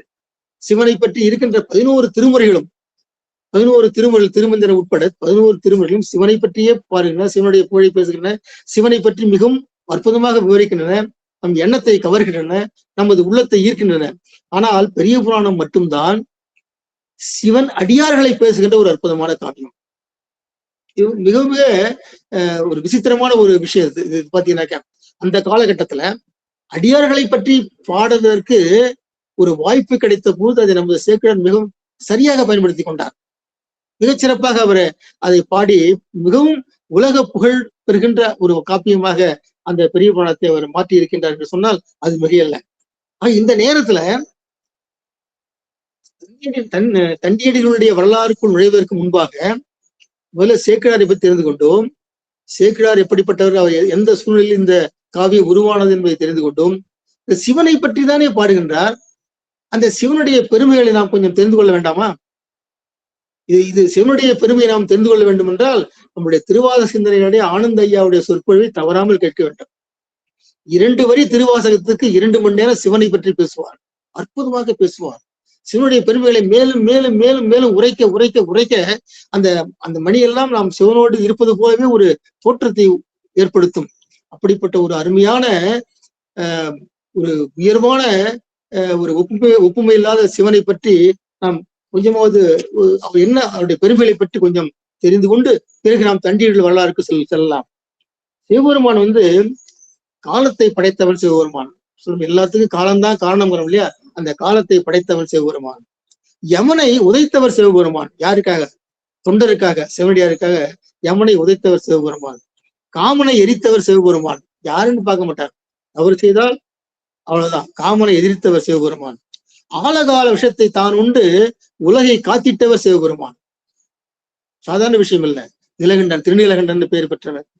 கங்கையின் வேகத்தை அடக்கி தன் சடையில் வைத்தவர் சிவபெருமான். கங்கையுடைய வேகத்தை அடக்கி சடையில் வைத்தவர் சிவபெருமான். கங்கை சடையில் இருக்குன்னா அதுக்கு சாதாரண விஷயம், அதுக்கு ஒரு பெரிய காவியமே இருக்கின்றது. தன் காலில் விழுந்த சந்திரனை தலையில் வைத்தவர் சிவபெருமான். சந்திரன் தலையில் இருப்பதற்கும் ஒரு வரலாறு இருக்கின்றது. யாரு காலில் விழுந்தாலும் அவர்களை காப்பாற்றுகின்ற சிவபெருமான். இறந்துவிட்ட தாய் பன்றிக்காக கண் திறவாத பன்றி குட்டிகளுக்கு பால் தந்தவர் சிவபெருமான். உயிரினங்கள்ல வேறுபாடே பார்க்காத அற்புதமான ஒரு தெய்வம் சிவபெருமான். உற்றார் உறவினர் யாரும் இல்லாத வந்தி கிழவிக்கு கூலியாளாக வந்தவர் சிவபெருமான். இந்த வந்தி கதையை பத்தி பேசும்போது திருவிளையாடல் புராணத்துல மண் சுமந்த படலம் அப்படிங்கிறத வந்தி கதை வருகின்றது. அங்க கூலியாளாக வருகின்றார். மிக அற்புதமான ஒரு கதை. பிரம்பிடிப்படுகின்றார், மண் சுமக்கின்றார். அப்பதான் திருவாசகத்து நம்முடைய மாணிக்க வாசகரை அங்க மக்களுக்கு அவருடைய புகழை சொல்வதற்காக அங்கு உருவம் எடுத்து வருகின்றார். கடைசியாக அந்த மண் சுமந்த படலத்தில் தான் மன்னனை வரவழைத்து கடைசியாக இந்த மாணிக்க வாசகர் இப்படிப்பட்ட என்று சொல்ல, மாணிக்க வாசகருக்கு உன்னுடைய வார்த்தைகள் எல்லாம், உன்னுடைய சொற்கள் எல்லாம் மாணிக்கம் போல கோர்த்து நீ அழகாக பாடுகின்றாய், எனவே இன்று முதல் நீ மாணிக்க வாசகர் என்று பெயர் பெறுவாய் என்று சொல்ல, அந்த திருவிளையாடல் புராணத்தில் மண் சுமந்த படலத்தில் தான் இறைவன் சிவபெருமான் வழுதூராருக்கு மாணிக்க வாசகர் என்ற பட்டத்தை கொடுக்கின்றார். அப்படிப்பட்ட அற்புதமான ஈகை குணம் கொண்ட கருணை மனம் பொருந்தியவர் நம்முடைய சிவபெருமான். சோற்றுத்துறை என்னும் தளத்திலே சிவத்தொண்டு புரிந்து வந்த அருளாளன் என்பவனுக்கு பஞ்சம் வந்த போது சோற்றுக்கடன் அட்சய பாத்திரம் கொடுத்தவர் சிவபெருமான். சாதாரண ஒரு மனிதனுக்கு அட்சய பாத்திரம் கொடுத்தவர் சிவபெருமான். திருமால் 10 அவதாரங்கள் எடுத்த போது, திருமாலை பற்றி தெரியும், 10 அவதாரங்கள் எடுத்த திருமால். அப்படி அவதாரங்கள் எடுக்கும் பொழுது ஒவ்வொரு அவதாரத்திலும் அவதரிக்கும் பொழுது திருமாலுக்கு சக்கரம் வழங்கியவர் நம்முடைய சிவபெருமானார். அது திருமால் என்ன பண்ணுவார், ஒவ்வொரு அவதாரம் எடுக்கும் பொழுது சிவலிங்க மூர்த்தியை வைத்துத்தான் வணங்கி விட்டுத்தான் அவதாரம் எடுப்பார். அப்படிப்பட்ட திருமாலுக்கு சக்கரம் வழங்கியவர் நம்முடைய சிவபெருமான். பிரம்மன் படைப்பு தொழிலை செய்வதற்காக சீர்காழியில போய் சிவபெருமான பலகாலம் வழிபடுறார். யாரு? பிரம்மன். அப்படி வழிபட்ட அந்த பிரம்மனுக்கு வழிபாட்டிற்கு படைப்பு தொழிலை செய்ய அருள் புரிந்தவர், அனுமதி கொடுத்தவர் நம்முடைய சிவபெருமான். கற்பனை கடந்த ஜோதி கருணையே உருவமாகி என்கின்றார் சேக்கிழார். அவர்தான் நம்முடைய சிவபெருமான். சிவனோடு ஒக்கும் தெய்வம் தேடினும் இல்லை, அவனோடு ஒப்பார் இங்கு யாரும் இல்லை. அதாவது சிவனை அன்றி வழிபட வேறு தெய்வம் இல்லை என்று நம்முடைய திருமந்திரத்தில் சொல்கின்றார். அப்படிப்பட்ட அற்புதமான ஒரு தெய்வம் நம்முடைய சிவபெருமான். நம் வினை தீர்க்கும் பண்பினர் என்கின்றார் திருஞான சம்பந்தர். நம் வினையை தீர்க்கின்ற பண்பாளர் என்கின்றார் திருஞான சம்பந்தர். அப்படிப்பட்ட அற்புதமானவர் நம்முடைய சிவபெருமான். நம்முடைய வினைகளை எல்லாம் போக்கும் ஒரே கடவுள் நம்ம சிவபெருமான் மட்டும்தான் என்கின்றார் ஞான சம்பந்தர். அப்படிப்பட்டவர் நம்முடைய சிவபெருமான். சிவபெருமானை வணங்கினாலே போதும் 9 கிரகங்களும் நமக்கு நன்மையே செய்யும் என்கின்றார் ஞான சம்பந்தர். அப்படிப்பட்ட நம்முடைய சிவபெருமான்.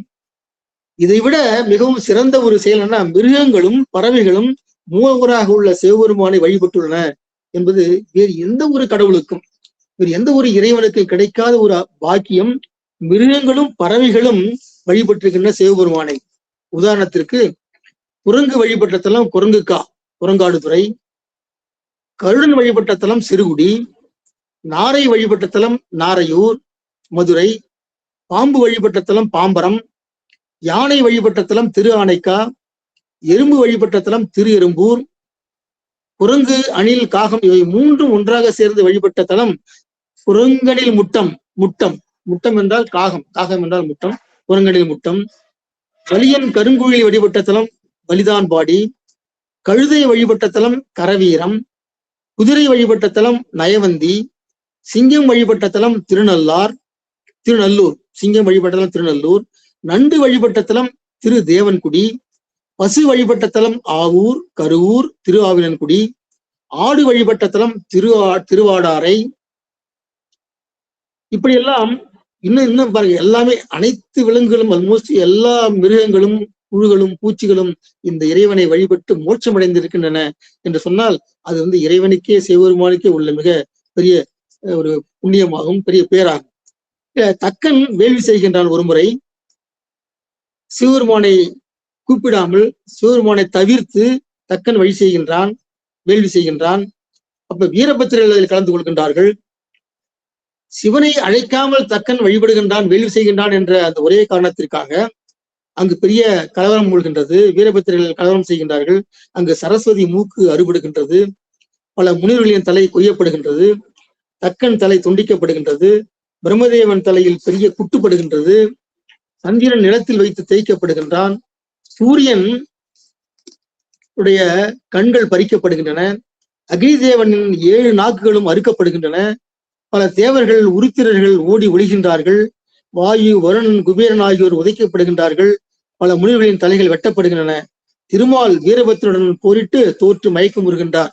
இது ஏன் சொல்றேன்னாக்க, இப்படிப்பட்ட மிக மிக சக்தி வாய்ந்த ஒரு தெய்வம் நம்முடைய தெய்வம். இது இந்த தக்கனுடைய வேள்வி இப்படியெல்லாம் சின்ன பின்னப்படுவதற்கு சிவபெருமான் அங்கு செல்லவில்லை, அவருடைய வீரபத்திரர்கள் மட்டுமே செல்கின்றார்கள். அவர்களே இப்படி அந்த வேள்வியை நாசப்படுத்தி சிவபெருமானுடைய பெருமையை அங்கு நிலைநாட்டுகின்றார்கள் என்பது மிகப்பெரிய ஒரு விஷயமாகும். ஆக சிவபெருமானுடைய பெருமைகள் இன்னும் நிறைய சொல்லலாம். இது ஒண்ணு வேண்டாம், மாணிக்கவாசருடைய சிவபுராணம் சிவபெருமானை பற்றி சொல்லிக்கொண்டே இருக்கின்றது. மாயப்பிறப்பிற்கு மன்னன், ஆறாத இன்பம் அருளும் மலை, எண்ணிறைந்து எல்லை இல்லாதான், வெய்யாய் தனியாய் ஏமானலாம் விமலா, மெய்ஞானமாகி மிளிர்கின்ற மெய்ச்சுடர், விஞ்ஞானம் இல்லாத இன்பப் பெருமான், அஞ்ஞானம் தன்னை அகழ்விக்கும் நல்லறிவு, ஆறா அமுது அளவில்லா பெம்மான், ஓராதான் உள்ளத்தில் ஒளிக்கும் ஒளியான், இன்பமும் துன்பமும் இல்லான் உள்ளான் என்று இப்படி போக்கும் வரவும் இல்லா புண்ணியன், கள்ள புலக்குரம்பை கட்டழிக்க வல்லான், நல் இருளில் நட்டம் பயிலும் நாதன் என்று சிவபெருமானை பற்றி பேசாத வார்த்தைகளே இல்லை, சொல்லாத விஷயங்களே இல்லை. இந்த சிவபுராணம் ஒன்று மட்டுமே போதும் சிவபெருமானுடைய பெருமைகளை பற்றி தெரிந்து கொள்வதற்கு. ஆக இப்படிப்பட்ட அந்த அற்புதமான பெருமை வாய்ந்த நம்முடைய சிவபெருமானுடைய பெருமையை நாம் தெரிந்து கொண்டு, இப்பொழுது இப்படிப்பட்ட மிகவும் முழுமுதற் கடவுள், மிகவும் எல்லோராலும் வணங்கப்படுகின்ற, மிகவும் திறமை வாய்ந்த, மிகவும் சக்தி வாய்ந்த, நம்ம எல்லாம் காக்கின்ற அந்த சிவபெருமானுடைய தொண்டிற்காக, சிவபெருமானுக்காக தொண்டு செய்கின்ற நம்முடைய தண்டியடிகளை பற்றி இப்போது நாம் சிந்திக்க ஆரம்பிக்கலாம். தண்டியடிகள் சோழ வளநாட்டில் திருவாரூர் நகரத்தில் பிறந்தவர். தண்டியடிகள் செங்குந்தர் குல மரபை சார்ந்தவர். சோழ வளநாட்டிலே திருவாரூர் நகரில் அவதரித்தவர். இந்த திருவாரூர் நகரம் அது திரு என்பது பிறகு சேர்ந்தது அடைமொழி. ஆரூர், அரு பிளஸ் ஊர், அரு பிளஸ் ஊர் தான் அவருடையது. அரு என்றால் மிக அருமையான, அரிய, ஊர் என்றால் நகரம். திருவாரூர் என்று சேர்ந்து திரு அருள் என்பது திருவாரூர் என்று பிறகு மாறியது. அது வந்து ஒரு சிவலோகமென திகழ்கின்ற ஒரு அற்புதமான ஒரு நகரம் அது திருவாரூர். பெரிய புராணத்திற்கு மூலமாகிய திருத்தொண்ட தொகை தோன்றியது திருவாரூர். ரொம்ப முக்கியமான பாயிண்ட். பெரிய புராணத்திற்கு மூலமாகிய திருத்தொண்ட தொகை அங்குதான் தோன்றியது. தேவாசிரிய மண்டபத்துல ஏற்கனவே சொன்ன அந்த விரண்மன்ற கதை அங்குதான் தோன்றியது. ஆக திருமால் பூசித்த மிக அற்புதமான, திருமாலே சென்று அங்கு பூசித்த மிக அற்புதமான ஒரு நகரம், புனிதமான ஒரு புண்ணிய தலம். இப்படிப்பட்ட அந்த திருவாரூரிலே அவதரித்தவர் தான் நம்மளுடைய தண்டியடிகள். தண்டியடிகள் அம்பலவாணர் அடிமலரை அகத்திலே நோக்கி புறநோக்கு துறந்தார் போல பிறவியிலேயே கண்ணின்றி பிறந்தார். பிறவியிலேயே அவர் கண்ணின்றி பிறந்தார். அது ஏற்கனவே நாட்டமிகு தண்டிக்கும் அடியேன், நாட்டமிகு தண்டிக்கும் அடியேன் இவர் நம்ம சுந்தரர் பாடுகின்றார். புறக்கண்ணை துறந்தாலும் தண்டியடிகள் அகக்கண்ணால் அரணாரை தரிசித்து துதிக்கின்றார். தினமும் அகக்கண்ணால் அவரை தரிசிக்கின்றார். பக்தர்கள் சொல்ல சொல்ல சிவனுடைய உருவத்தை தான் கற்பனை செய்து கொண்டு பார்க்கின்றார், காணுகின்றார், நோக்குகின்றார், மெய் சிலிர்க்கின்றார், உள்ளம் பூரிக்கின்றார். சிவனுடைய உருவம் இப்படியா என்று எண்ணி எண்ணி எண்ணி பூரிக்கின்றார். அப்படிப்பட்ட அந்த திருவார் புற்றினம் கொண்ட புண்ணியனாரை தேவாசிரிய மண்டபத்தில் வணங்கி தினம் 5 எழுத்தை ஓதிக்கொண்டே திருத்தொண்டுகள் புரிந்து வருகின்றார். மிகவும் அற்புதமாக திருத்தொண்டு செய்கின்றார். அவர் செய்கின்ற திருத்தொண்டு என்ன என்று கேட்டால், ஒரு முறை அங்கு இருக்கின்ற அந்த கமலாலய குளம் என்று சொல்லப்படுகின்ற திருவாரூர் கோவிலுடைய அந்த குளத்தை அவர் கேள்விப்படுகின்றார், சொல்ல கேட்கின்றார். மிகவும் தூய்மையற்று கிடக்கின்ற அந்த குளம், அந்த குளத்திலே நிறைய குப்பைகள் சேர்ந்து தூர்வாராமல் குப்பைகள் எல்லாம் மண்டி கிடக்கின்றன. அப்படி இருப்பதால் குளம் பாழ்பட்டு கிடக்கின்றது. அது மட்டுமல்ல, சமணர்கள் குளத்தின் சுத்தியிலும் தன்னுடைய பாழிகளை உருவாக்கி இருக்கின்றார்கள். பாழிகள் என்று சொன்னால் அது வந்து குகைகள், தங்குகின்ற இடங்கள், பாழிகளை உருவாக்கி இருக்கின்றார்கள். அப்படிப்பட்ட அந்த பாழிகளாலும் சமணர்களுடைய பாழிகளாலும் அந்த குளங்கள் எல்லாம் பாழ்பட்டு கிடக்கின்றன.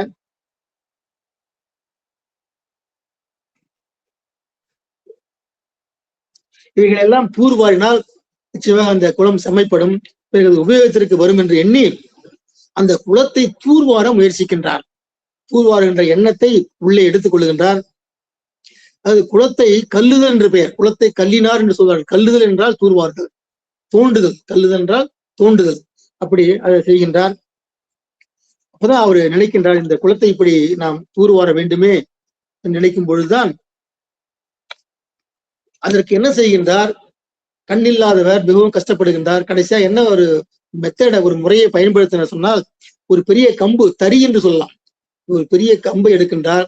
அந்த கம்பை அந்த குளத்தினுடைய ஒரு பக்கம் வலது பக்கம் மேட்டிலும் ஒரு கம்பை நடுகின்றார். குளத்தின் நடுவில் ஒரு கம்பை நடுகின்றார். குளத்தின் நடுவில் ஒரு கம்பை நட்டு 2 கம்புகளிலும் ஒரு பெரிய கயிறை, அந்த முனையிலிருந்து இந்த முனை வரை ஒரு கயிறை கட்டுகின்றார். அந்த கயிறை பிடித்து கொண்டு குளத்திலிருந்து, குளத்து மேட்டிலிருந்து குளத்திற்கு நடுவுக்கு வருகின்றார். அங்கு வந்து அங்கு இருக்கின்ற மண்வெட்டி, அதை அள்ளுவதற்கு அந்த கூடை, இவைகளெல்லாம் எடுத்து வருகின்றார். அங்கு வந்து எங்கெல்லாம் காலால் தடவி தடவி பார்த்து எங்கெல்லாம் அதிகமாக மண் இருக்கின்றதோ, எங்கெல்லாம் குப்பைகள் நிறைந்திருக்கின்றதோ, அந்த குப்பைகளை தன்னுடைய கைகளால் மண்வெட்டியால் வாரி அந்த கூடையில் போட்டு, கூடையை தலையில் ஏந்தி அந்த கயிற்றை பிடித்து கொண்டு நடந்து சென்று மேட்டில் கொண்டு கொட்டுகின்றார். ஆக இப்படியாக தன்னுடைய அந்த தூர்வாருகின்ற அந்த பணியை மிகவும் செவ்வனே செய்கின்றார். அது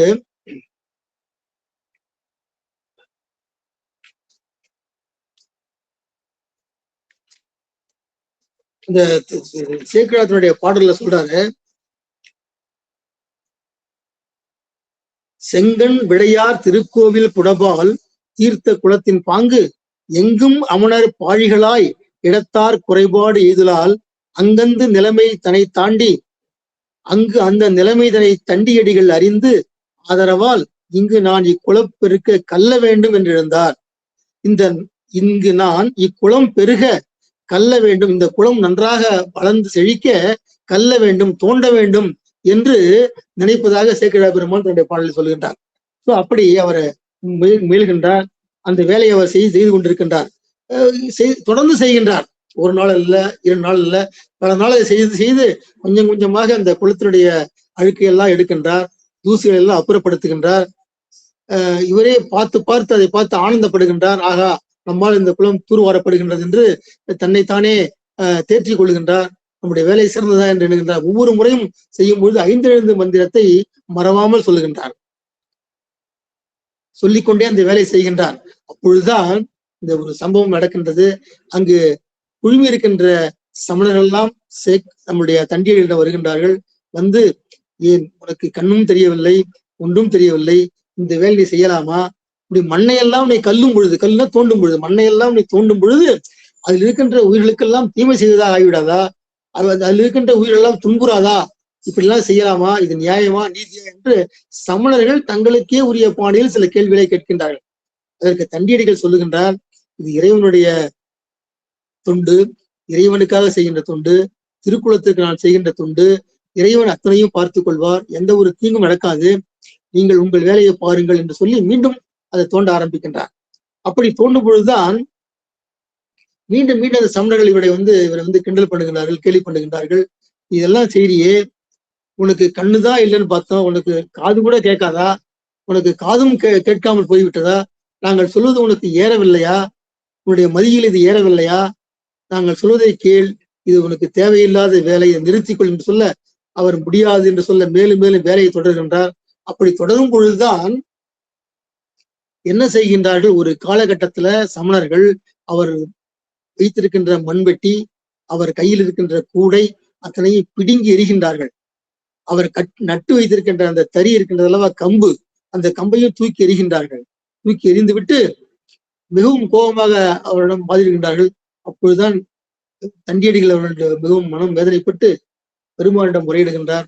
இப்படி எல்லாம் நடக்கின்றது பெருமானே, இதற்கு என்ன வழி என்று சொல்ல மிகவும் ஆத்திரப்பட்டு அவர் சமணர்களிடம் வாதிடுகின்றார். சமணர்கள் கேட்கின்றார்கள், உங்கள் சிவபெருமான் தான் எல்லாம் தெரிந்தவராயிற்று, அனைத்தும் அவரால் முடியுமே, உனக்கு ஏன் இந்த கண்களை அவர் தரக்கூடாது என்று கேட்கின்றார்கள். நீ கண்ணில்லாதான் தானே, உனக்கு ஏன் அவர் கண்களை தரக்கூடாதுன்னு சொல்ல உடனே தண்டியடிகள் சொல்லுகின்றார், நிச்சயமாக நான் வணங்கும் சிவபெருமான், என்னுடைய இதயத்தில் குடிகொண்டிருக்கின்ற என்னுடைய சிவபெருமான் நிச்சயமாக நாளை காலை எனக்கு 2 கண்களையும் கொடுப்பார். அப்படி 2 கண்களையும் அவர் கொடுக்கும் பொழுது உங்களுடைய கண்கள் பறிக்கப்படும், நாளை காலை இதை நீங்கள் பார்ப்பீர்கள் என்று வீராவேசமாக சொல்லுகின்றார். இப்படி அவர் சொல்வது ஏதோ ஆணவத்தால் சொல்வதல்ல, சிவபெருமான் மேல் இருக்கின்ற ஒரு அன்பின் மிகுதியால், அவன் மேல் வைத்திருக்கின்ற ஆறாத ஒரு காதலால், எதையும் அவன் செய்வான் என்ற ஒரு ஏக்கத்தால், ஒரு தாக்கத்தால் இப்படி அவர் சொல்லிவிடுகின்றார். இப்படி சொல்லிட்டு அப்படி நடக்கவில்லை என்றால் நீங்க என்ன செய்வீர்கள் என்று கேட்கும் பொழுது அதற்கு சமணர்கள் சொல்கின்றார்கள், நீ சொல்வது போல் நாள் நடந்து விட்டால் நாங்கள் கண்களை இழப்பதோடு மட்டுமல்ல, இந்த ஊரை விட்டே திருவாரூரை விட்டே நாங்கள் வெளியில் சென்று விடுகின்றோம் என்று சொல்லுகின்றார்கள். உடனே தண்டியடிகள் மனம் வேதனைப்பட்டு மிகவும் துன்பப்பட்டு இப்படியெல்லாம் நம்முடைய சிவ துண்டுக்கு இடையூறு செய்து விட்டார்கள் என்ற எண்ணத்துல சென்று சிவபெருமானிடம் முறையிடுகின்றார். அப்படி சிவபெருமானிடம் முறையிடும் பொழுதுதான் நான் சொல்லுகின்றார், என்ன நடந்தது, நான் தூர் வாரி கொண்டிருக்கும் பொழுது சமணர்கள் எல்லாம் என்னை கிண்டல் செய்கின்றார்கள், என்னை கேலி பண்ணுகின்றார்கள். அப்படி கேலி பண்ணுவது எனக்கு மனதிற்கு மிகவும் சங்கடமாக இருக்கின்றது. இதையெல்லாம் பார்த்து கொண்டு நீ சும்மா இருக்கலாகுமா? நான் ஒரு வேகத்தில் எனது கண்களை எனக்கு என்னுடைய பெருமான் கொடுத்து விடுவார், உங்களுடைய கண்களை அவர் எடுத்து விடுவார் என்றெல்லாம் நான் சபதம் விட்டு கொண்டு வந்திருக்கின்றேன், என்னை நீ காப்பாற்ற வேண்டும் என்று கெஞ்ச உடனே அவர் சொல்கின்றார். அப்பொழுதுதான் அந்த சேக்கிழார் அவர்கள் அற்புதமான அந்த பாடலை பாடுகின்றார். நீ கவலைப்படாதே, நிச்சயமாக உனக்கு நாளை கண் கிடைக்கும், நெஞ்சில் மருவும் கவலையினை ஒழி நீ. 3604வது பாடல். நெஞ்சில் மருவும் கவலையினை ஒழி நீ, நின் கண் விழித்து உன் கண் தெரிந்து நின் கண் விழித்து அந்த வஞ்ச அமணர் தன் கண்கள் மறையுமாறு காண்கின்றாய், நாளை காலை நீ காண்பாய். என்ன காண்பாய்? வஞ்ச அமணர் தன் கண்கள் மறையுமாறு காண்கின்றாய், அஞ்ச வேண்டாம் என்று அருளி, நீ கவலைப்படாதே என்று அருளி அவர்பால் நீங்கி அவருடைய கனவுல சொல்றாரு ரத்தியம். இப்படிலாம் சொல்லிட்டு அவ்விரவே துஞ்சும் இருளில் அரசன் பால் தோன்றி கனவில் அருள் புரிவார். அரசனுடைய கனவிலையும் போயிடுறாரு. இப்படிலாம் தண்டியடிகள் வேண்ட வேண்டு வந்துடுறாரு, தூங்குறாரு. தூங்கும் பொழுது அரசன் இறைவன் நம்முடைய தண்டியடிகளுடைய கனவிலே இப்படி எல்லாம் சொல்லுகின்றார். நெஞ்சில் மருவும் கவலையினை ஒழி நீ கண் விழித்து அந்த வஞ்ச அமரர் தன் கண்கள் மறையுமாறு காண்கின்றாய். நீ காலையில எழுந்திருக்கும் போது உனது கண்கள் தெரியும். அப்பொழுது உன்னை ஏளனப்படுத்தி அந்த சமணர்களுடைய அத்தனை பேருடைய கண்களும் மறையும் என்று சொல்லிட்டு, அது மட்டுமல்லாமல் அன்று இரவே அங்கிருந்து விலகி அரசனுடைய கனவிலும் செல்கின்றார். அரசனுடைய கனவில் சென்று அரசனிடம் சொல்லுகின்றார், தண்டியடிகள் என்று என்னுடைய அடியவர் ஒருவர் அங்கு நம்முடைய குளத்திலே கைலாய தீர்த்த குளத்திலே தூர்வாரி கொண்டிருக்கின்றார். அவருக்கு சமணர்களால் துன்பம் ஏற்பட்டிருக்கின்றது. நீ அங்கு சென்று ஆவண செய்வாய், அவருடைய குறை தீர்ப்பாய் என்று சொல்லி அழுகின்றார் அரசனிடம். அரசனும் கனவுல சொல்லுகிறாரு, தண்டிகள்கிட்ட கனவில் சொல்லுகின்றார். அடுத்த நாள் காலை வருகின்றது. தண்டியர்கள் எழுந்திருக்கின்றார். நீ எழுந்த உடனே உனக்கு கண் தெரியும் என்று இறைவன் சொன்னாரே என்று விழித்து பார்க்கிறார். கண்கள் தெரியவில்லை. சற்று கவலையோடு குளத்திற்கு செல்கின்றார். அங்கு சமணர்கள் எல்லாம் வீற்றிருக்கின்றார்கள். குளத்திற்கு செல்கின்ற தண்டியடிகள் கண் தெரியாமல் இருக்கின்றார் அதுவரை. அப்போ சமணர்கள் எல்லாம் கேலி பண்றாங்க, கண்ணு தெரியும் சொன்னியாப்பா, இன்னும் கண் தெரியலையே, என்னாச்சு, சிவபெருமான் சொன்னது சரியா, காப்பாத்திட்டாரா என்றெல்லாம் அவரை மீண்டும் கிண்டல் பண்ண, அப்பொழுது அவர் மீண்டும் சிவபெருமானை நோக்கி பாடுகின்றார், புலம்புகின்றார்.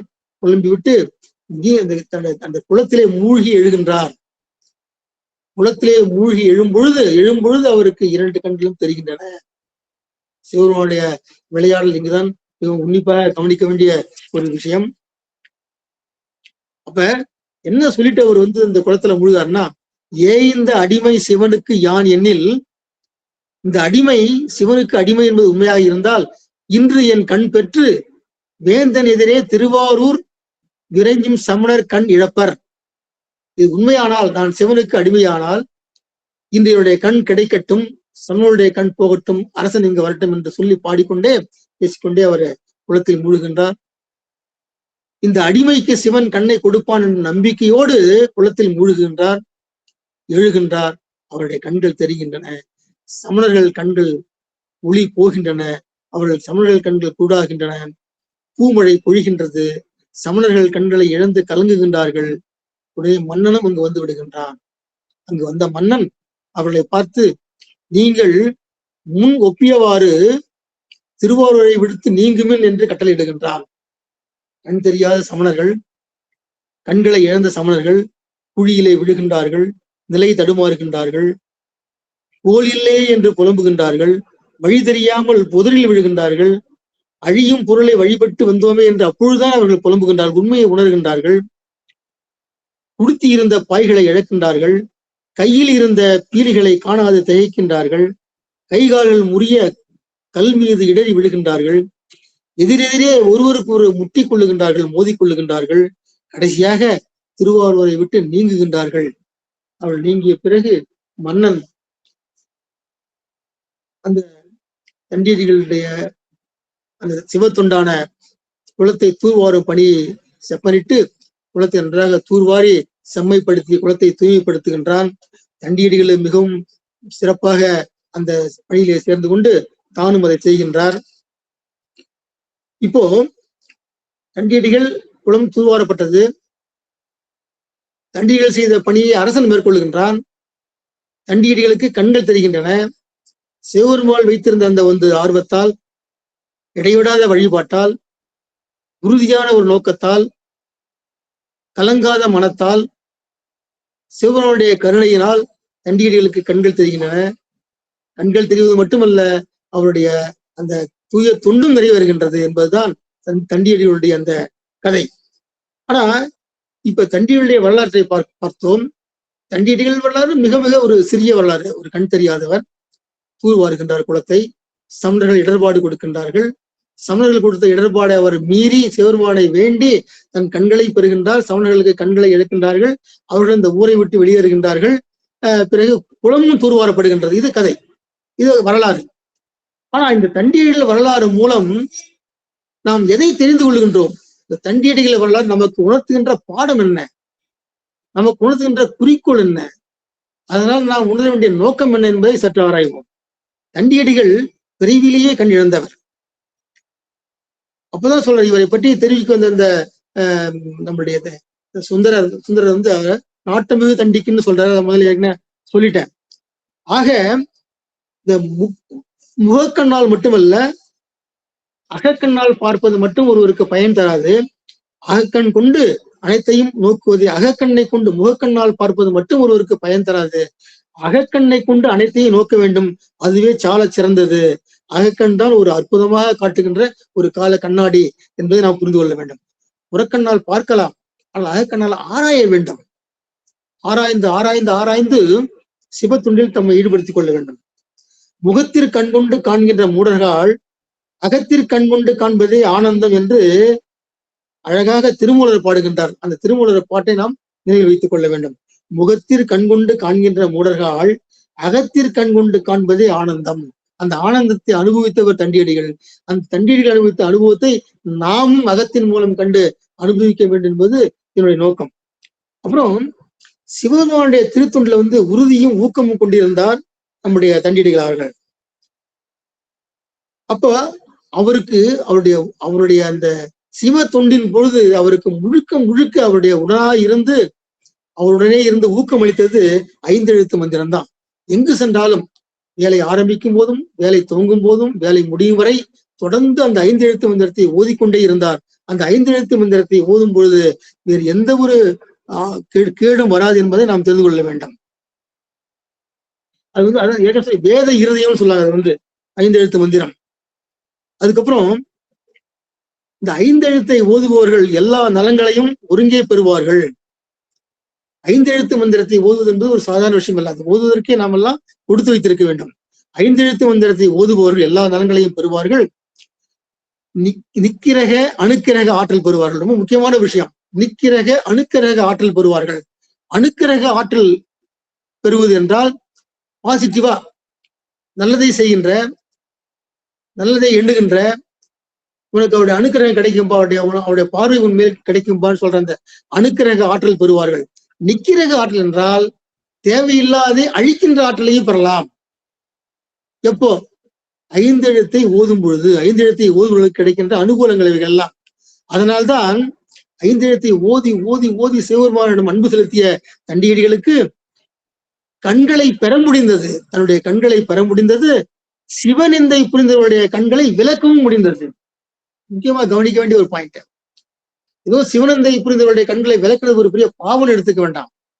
சிவனந்தை புரிந்தால் இதெல்லாம் இந்த வினைப்பயன்கள் அனுபவித்து ஆக வேண்டும் என்பதுதான் நியதி. அந்த வகையில் தான் அது சமணர்களுக்கு கிடைத்த ஒரு தண்டனை.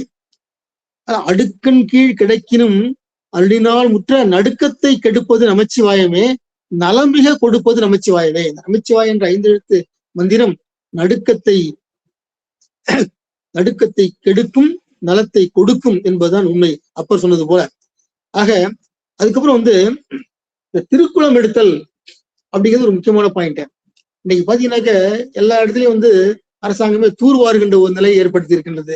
காரணம் வெள்ளம் எல்லாம் வந்தாக்க தூர்வாராமல் விட்டுவிட்டால் அது மக்கள் வசிக்கின்ற பகுதியில் சென்று அவர்களை துன்புறுத்தும் பாழ்படுத்தும் என்பதால எல்லாருமே தூர்வாடுறாங்க. ஆனா இந்த தூர்வாறுகளை அந்த காலத்திலேயே நம்முடைய நாயன்மார் ஒருவர் கண்ணில்லாமல் செய்திருக்கின்றார் என்றால் அது மிகப்பெரிய ஒரு விஷயம். ஆக நீரின்றி அமையாது உலகம், இது திருக்குறள். பறவைகள், ஆடு மாடுகள், மனிதர்கள் எல்லோருக்கும் நீர் மிக அவசியம். இன்னும் பல நற்காரியங்கள் தர்மங்கள் புரியவும் துணையாக இருப்பது நீர். திருக்குளம் முக்கியமாக அந்த காலத்துல பார்த்தீங்கன்னா ஒவ்வொரு ஊர்லயும் ஒரு குளம் இருக்கும். அந்த குளத்துல போய் குளிச்சோம்னா அது ஒரு தனி சுகம். நான் பள்ளிக்கூடத்துல படிக்கும் போல எங்க ஊர்ல இருக்கிற குளத்துல போய் நான் குளிச்சிருக்கேன். அது மிக வரப்பிரசாதம் மாதிரி இருக்கும். கோடை காலத்துல குளித்து விட்டு வரும்போது ஒரு ஆனந்தம் அப்படியே பொங்கும். அந்த குளம், ஒவ்வொரு ஊர்லயும் ஒரு குளம் இருக்கும். அந்த குளத்தை எல்லாம் தூய்மையாக வைத்துக் கொள்ள வேண்டும். அதுவும் சிவ சம்பந்தமுடைய பெருமைக்குரியது அந்த குளம். சிவன் கோவில் இருக்கின்ற குளம் இன்னும் மிகவும் பெருமைக்குரியது. அப்படிப்பட்ட குளத்தை எல்லாம் நாம் திருத்தி செப்பனிட வேண்டும். இப்பொழுது கூட எங்காவது ஒரு குளம் இருந்து அது சரியாக இயங்கவில்லை என்றால் அதை செப்பனிடுவதற்கு நம்மாலான முயற்சியை செய்ய வேண்டும் என்பதை தண்டியடிகள் வரலாறு நமக்கு உணர்த்துகின்றது. இப்ப கூட பார்த்த வண்டிப்பாளையத்துல ஒரு முருகன் கோயில் ஒரு குளம் இருந்தது. அந்த குளத்தை இப்பொழுது அரசு சரியாக செய்து சீர்படுத்தி. சொல்லுங்க. ஆடியோ எனக்கு சரியா கேட்கலையே. உங்க போன்ல ஏதாவது பாருங்க. இல்ல மத்தவங்க எல்லாம் கேக்குதா? அனைவருக்கும் ஒழுங்கா வருது ஆடியோ? நல்லா கேக்குது.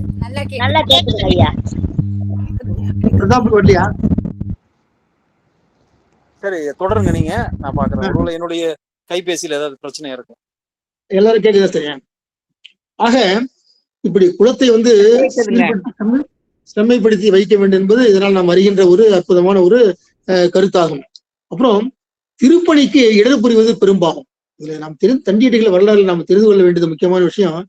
எந்த ஒரு சிவ திருப்பணி, பொதுவா திருப்பணி, குறிப்பாக சிவ திருப்பணிக்கு இடர் புரிவது பெரும்பாகும். திருப்பணிக்கு இடர் புரிவோர்கள் என்றும் உள்ளார்கள். அன்றைக்கு இருந்தாங்க, இன்னைக்கு இருக்காங்க. ஆனா சிவ புண்ணியத்தை தடுத்து சிவஞானிகள் வருந்திட இடர் புரிவோர் அப்பிறவிலேயே அவ்வினையை வைப்பார்கள். என்னன்னா முக்கியமா கவனிக்க வேண்டியது 3 வினைகள் இருக்கின்றது நம்மகிட்ட. ஒண்ணு வந்து சஞ்சிதம், சஞ்சித வினை, பிராரத்தம், ஆகாமியம். சஞ்சிதம் என்பது முற்பிறவிலே செய்த வினைகள் எல்லாம் ஒன்றாக சேர்ந்து ஒரு களஞ்சியம் போல் நம்முடைய இருக்கின்றது. பிராரத்தம் என்பது அந்த வினைகளை தீர்க்கும் போது நாம் செய்கின்ற வினைகள். இப்பொழுது இந்த பிறவியிலே சஞ்சித வினையை தீர்க்கும் பொழுது, இறைவன் தீர்க்க அப்பொழுது நாம் செய்கின்ற வினைகள் வந்து பிராரத்தம். ஆகாமியம் என்பது இந்த பிறவியிலே நாம் தீர்க்காமல் விட்ட வினைகள்லாம் ஒன்றாக சேர்ந்து ஏற்கனவே இருக்கிற பிராரத்த சஞ்சித வினையோட சேர்ந்து பிறகு வருவது ஆகாமியம். இது என்ன சொல்ற வர்றாருன்னா, சென்ற பிறவியிலே செய்த வினைகள் தான் இந்த பிறவியிலே தீர்க்க முடியும். இந்த பிறவியில் செய்த வினைகள் பிராரத்தமாக இருந்து பிறகு ஆகாமியமாக மாறி அது சஞ்சிதமாக வந்துவிடும் என்பதுதான் இந்த சித்தாந்தம் சொல்கின்ற ஐதீகம். ஆனா இந்த வினைகள் எல்லாம் வினைகள் பக்குவப்படணும். வினைகள் தீர்வதற்கும் அந்த வினைகள் பக்குவப்பட்டாதான் தீர முடியும். ஆனா என்ன சொல்ல வர்றாருன்னா, இந்த தண்டியடிகள் கதை மூலம் சிவனுடைய அருள் பெற்ற சிவனடியார்களிடம் அபராதம் இழைத்தல் கூடாது. சிவனுடைய அருள் பெற்ற சிவனடியார்களிடம் வம்பு செய்தல் கூடாது. அவர்களை துன்புறுத்தல் கூடாது. அவர்களுக்கு அபராதம் விதித்தல் கூடாது. சிவனுக்கு செய்த வினைகள், சிவனுக்கு ஏதாவது நான் வினை செஞ்சேன்னா அது மறுபிறப்பில் எய்தும். மறுபிறப்பில் அதை நாம தீர்க்க முடியும்.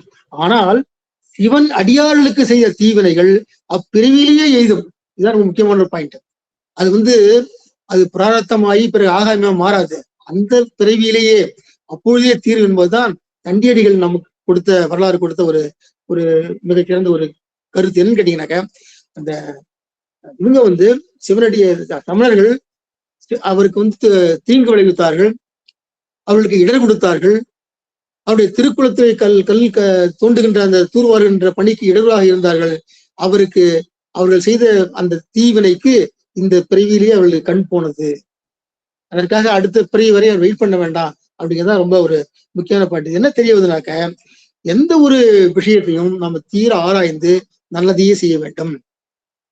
தீவினை செய்யும் பொழுது இது தேவையா, இது தேவையில்லையா என்பதை ஆராய வேண்டும். அப்படி என்றால் குறிப்பாக சிவனடியார்களை பார்க்கும் போதெல்லாம் அவர்களை கும்பிட வேண்டும், வணங்க வேண்டும், பூஜிக்க வேண்டும். எந்த தொந்தரும் அவர்களுக்கு தரக்கூடாது. அவருடைய அந்த தொண்டிற்கு நாம் இடையூறாக இருக்கக்கூடாது என்பதை மிக அற்புதமாக விளக்கின்றது. அது மட்டுமல்ல, யாராக இருந்தாலும் சரி, எப்படிப்பட்ட அடியாராக இருந்தாலும் சரி, அது ஆண்டவனாகவே இருந்தாலும் சரி, வினை பயனை அனுபவித்தே ஆக வேண்டும் என்பது தண்டியடிகள் வரலாறு நமக்கு உணர்த்துகின்றது. இதற்கு ராமாயணத்திலிருந்து ஒரு சின்ன கதை ஒன்று சொல்றேன். ராமாயணத்துடைய 18வது நாள் போர் நடந்து கொண்டிருக்கின்றது. மிக கடுமையாக நடந்து கொண்டிருக்கின்ற இந்த போர்ல துரோணாச்சாரியார் மிக கடுமையாக போரிடுகின்றார். துரோணாச்சாரியார் மட்டும் இறந்தார்னா போர் முடிந்துவிடும். பிறகு தர்மர்கள் இவர்கள்லாம் கிருஷ்ணன் பக்கம் ஜெயிச்சதாக வென்று விட்டதாக எண்ணிக்கொள்ளலாம். ஆனா துரோணாச்சாரியர் கடுமையாக போர் புரிகின்றார். அவரை வெல்வது என்பது அவ்வளவு எளிதல்ல. ஆனால் ஒவ்வொரு மனிதனுக்கும் ஒரு வீக் பாயிண்ட் இருக்கும், ஒரு பலகீனமான பாயிண்ட். துரோணாச்சாரியருக்கு அவருடைய புத்திர பாசம் அவரை எப்பொழுதும் தடுத்து கொண்டிருக்கும். அவருடைய பையன் அஸ்வத்தாமன் ஒரு பக்கம் போர் புரிகின்றார், துரோணாச்சாரியர் ஒரு பக்கம் போர் புரிகின்றார். அப்பொழுது அவருடைய போர் புரிகின்ற அந்த ஆற்றலை அடக்கவே முடியவில்லை. கிருஷ்ணன் என்னென்னவோ முயற்சி பார்க்கின்றார், ஒன்றும் முடியவில்லை. பிறகு ஒரு தந்திரம் செய்கின்றார் கிருஷ்ண பகவான். என்ன செய்கின்றார், துரோணாச்சாரியுடைய பையனுக்கு ஏதாவது நேர்ந்தால், பையன் ஒருவேளை இறந்து விட்டால், பையன் இறந்து விட்டான் என்ற செய்தி துரோணாச்சாரிக்கு கிடைத்தால் அவர் போரை விட்டு மீள்வார், அவர் உயிர் போய்விடும், போர் நின்றுவிடும், பிறகு நாம் நின்று விடலாம் என்று கிருஷ்ணன் தனக்கே உரிய பாணியில் ஒரு தந்திரத்தை கையாளுகின்றார். இது எப்படி நிறைவேற்றுவது என்று எண்ணும் பொழுது கிருஷ்ணன் தர்மரை அழைக்கின்றார்.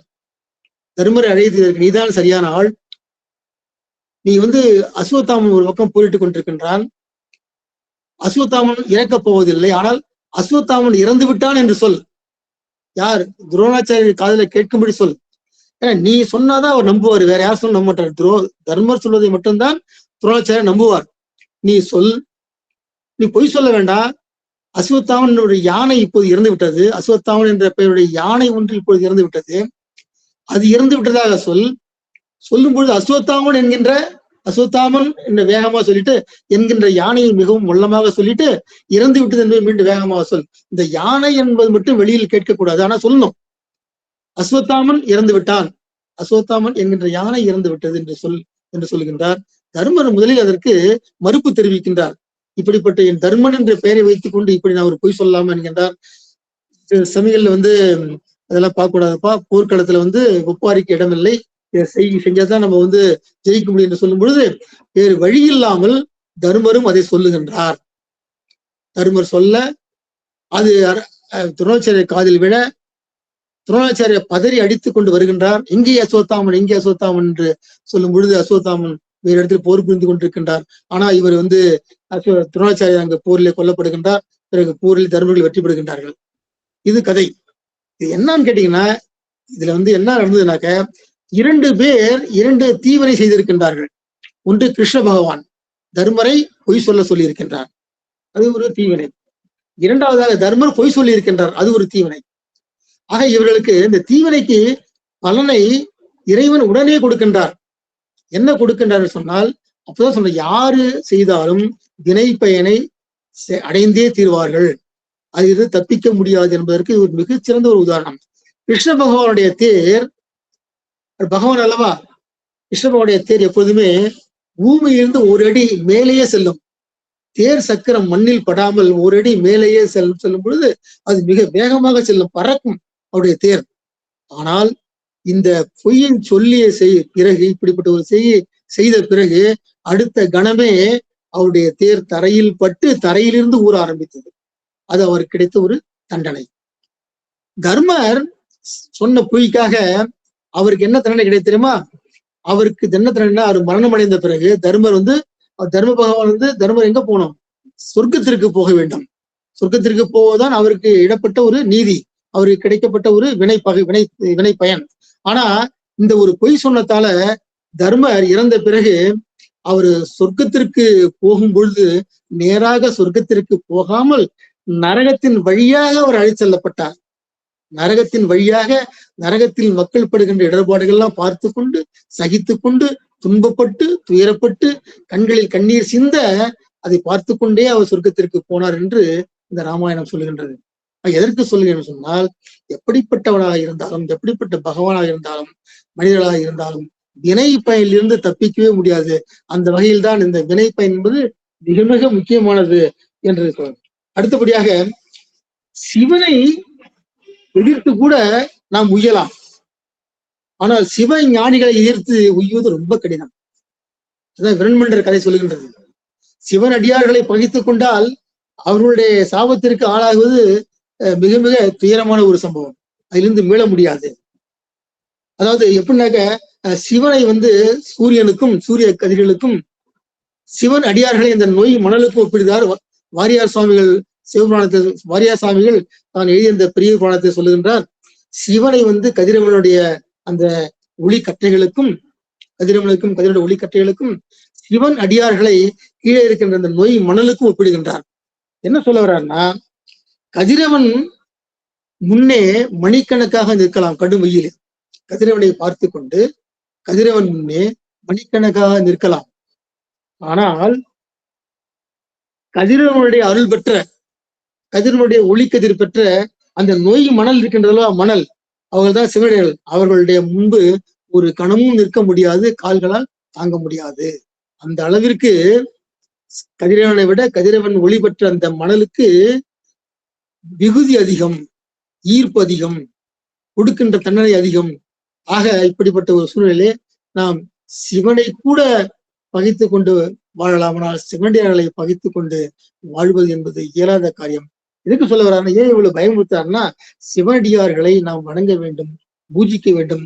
அவர்களுக்கு தருகின்ற அந்த மரியாதை, அவர்களுக்கு தருகின்ற அந்த ஒரு உன்னதமான ஒரு சிறப்பை, பூஜை அவர்களுக்கு கொடுத்தே ஆக வேண்டும் என்று சொல்கின்றார். அதனால்தான் சிவஞானி தண்டியடிகளுடைய புரிந்த திருப்பணிக்கு இடர் புரிந்த சமனுடைய கண்கள் பறிக்கப்படுகின்றன. ஊரை விட்டு அவர்கள் செல்கின்ற ஒரு நிலை ஏற்படுகின்றது. ஆக தண்டியடிகளுடைய வரலாறு நமக்கு போதிப்பது என்னவென்று சொன்னால், திருப்பணிகள் புரிய வேண்டும், திருப்பணிகள் புரியவர்களுக்கு இடையூறு தரக்கூடாது, உதவி புரிய வேண்டும், சிவனின் திருவருளையும் கருணையும் பெற வேண்டும் என்பது தண்டியடிகளுடைய வரலாறு நமக்கு போதிக்கின்ற ஒரு மிகப்பெரிய ஒரு உண்மை, மிகப்பெரிய ஒரு கருணை என்று நாம் எடுத்துக்கொள்ளலாம். ஆக இது நிறைய விஷயங்கள் நம்ம தெரிஞ்சுக்கிறோம்.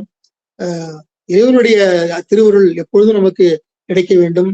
சிவனை பற்றி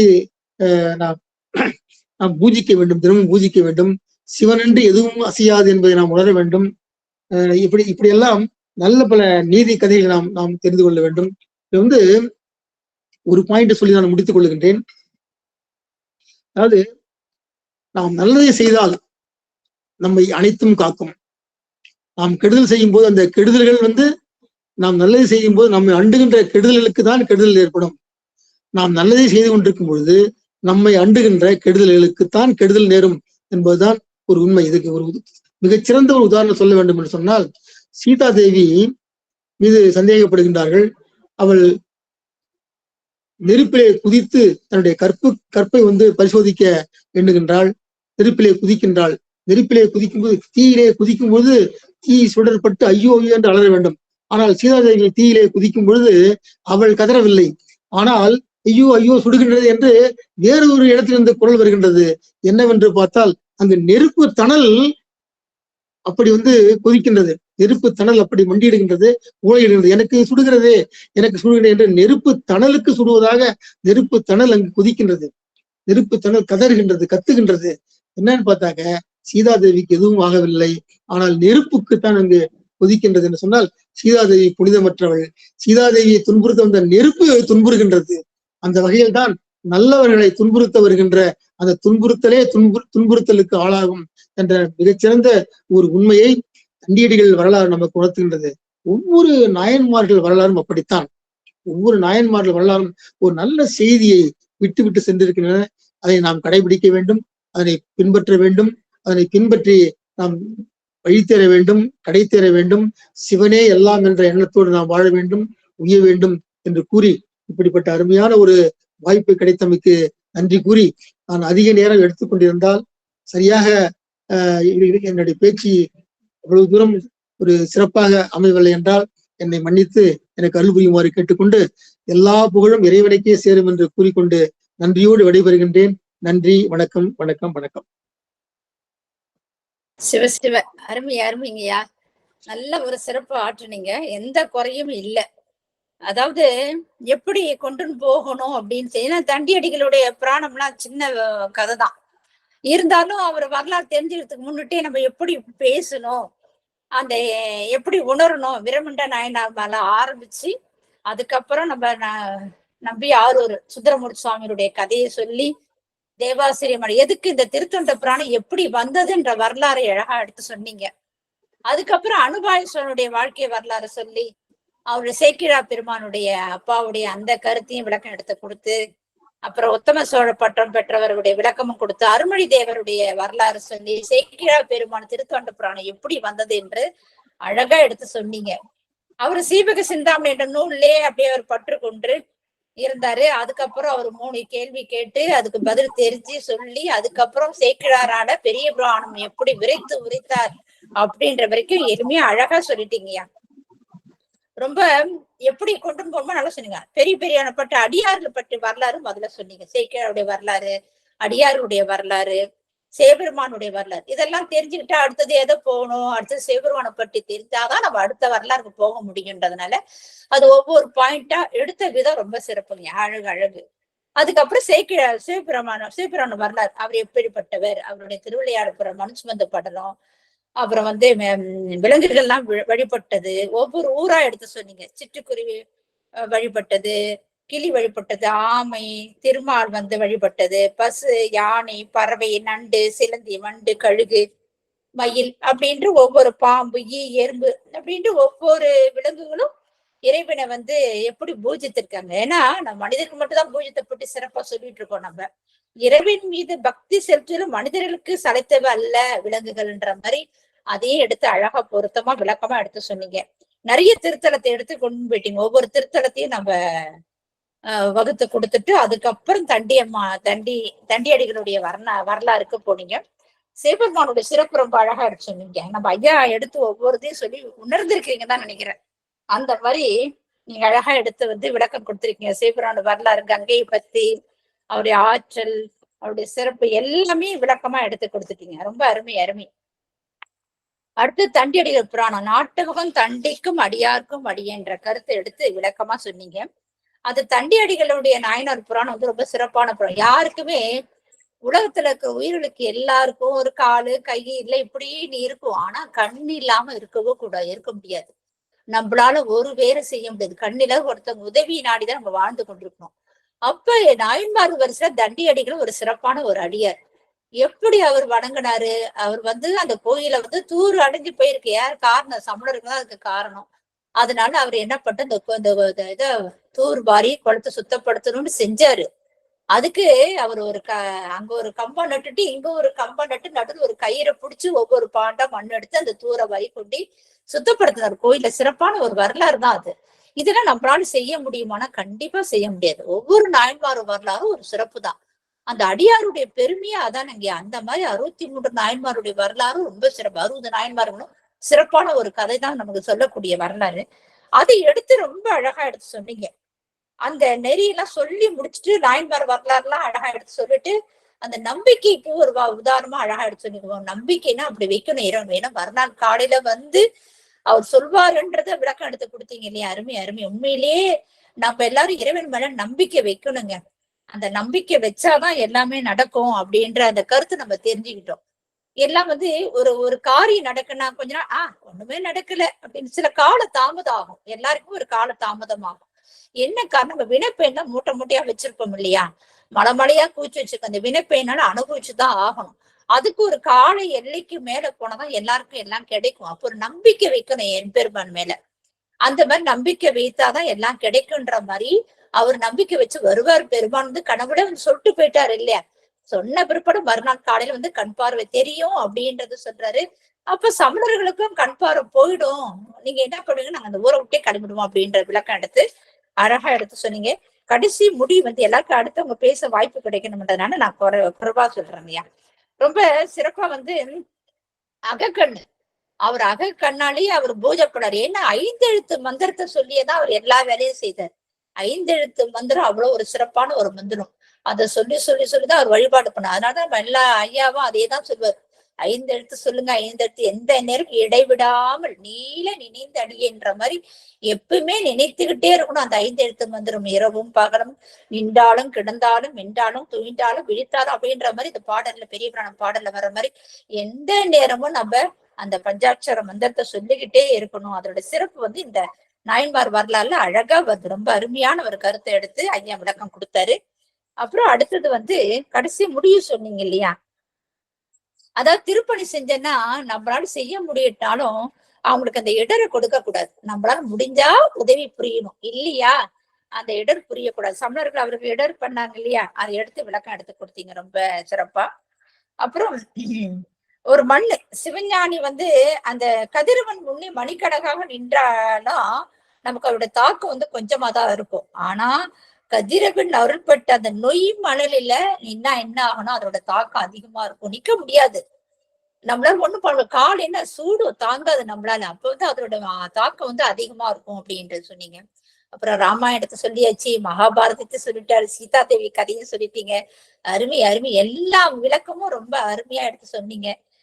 பாடலும் எடுத்து ஒரு 3 பாடல் எடுத்து வகுத்து கொடுத்த பெரிய புராணத்து பாடல் ஆகட்டும், திருக்குறள் எல்லாமே எடுத்து அழகா விளக்கம் எடுத்து கொடுத்தீங்க. ரொம்ப சிறப்பா இருந்தீங்க. இந்த மாதிரி நம்ம புரிஞ்சுக்கிற வாழ்க்கையில என்னதுன்னா, வாழ்க்கையில தண்டியடிகள் புராணம் வந்து நமக்கு உணர்த்துறது என்னன்னா, கண் பார்வை இழந்தா கூட அவர் நம்பிக்கையின் பேர்ல அகபூஜையை வழிபாடு பட்டாரு. அகபூஜையாலே பூசலா நாயனார் கோயில் கட்டினாரு. அந்த மாதிரி அகபூஜையே செய்து செய்து செய்து அவர் வழிபட்டார். அகபூஜையில என்ன நினைச்சாரு? எம்பெருமானே நினைச்சு வழிபட்டுக்கிட்டே இருந்தார். அவர் சிவபெருமானே நினைச்சு வழிபட்டு, ஏன்னா கண்ணு இருந்தாதான் அந்த ஒளியை பெற்றதை நம்ம பார்க்க முடியும். அந்த ஒளி ஒளி இல்லாம இருந்தா கூட அவர் என்ன பண்ணாரு, தன் கண்களா இல்லாட்டினா கூட அந்த அகத்தாடி எம்பெருமான வழிபட்டார் என்ற தெரிஞ்சுக்கணும். நம்பிக்கைதான் வாழ்க்கை.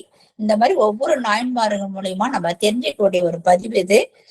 அதாவது திருப்பணிகள் நிறைய புரியணும். அது மட்டும் இல்லாத அந்த திருப்பணி செய்யறவங்களுக்கு உதவியும் புரியணும். அது மாதிரி அடியார்களுக்கு நம்ம தொண்டு செய்யணும். அந்த திருவருளையே நம்ம பெறணும். அந்த ஞானியார்களுடைய அந்த தண்ணி அடியர் நாயன்மார்கள்லாம் வரலாறுனா நினைத்து நினைத்து அவர் வழிபாடு செய்யணும் அப்படின்றத அடியன் சிறிதாக முடித்துக் கொள்கிறேன். ஏன்னா மற்ற அடியார் நிறைய பேர் இருக்காங்க. இதுல ஒரு அரை மணி நேரம் தான். அரை மணி நேரத்தை எல்லாருக்கும் ஒரு 5 நிமிடம் வாய்ப்பு கொடுத்தாலே நிறைய அதிகமா சொல்லலாம். அதனால நான் அப்படியே பாட்டா சொல்லலாம் தான் எடுத்தேன். நானே சொல்லிட்டு அடுத்தவங்க வாய்ப்பு இல்லாத போயிடும்.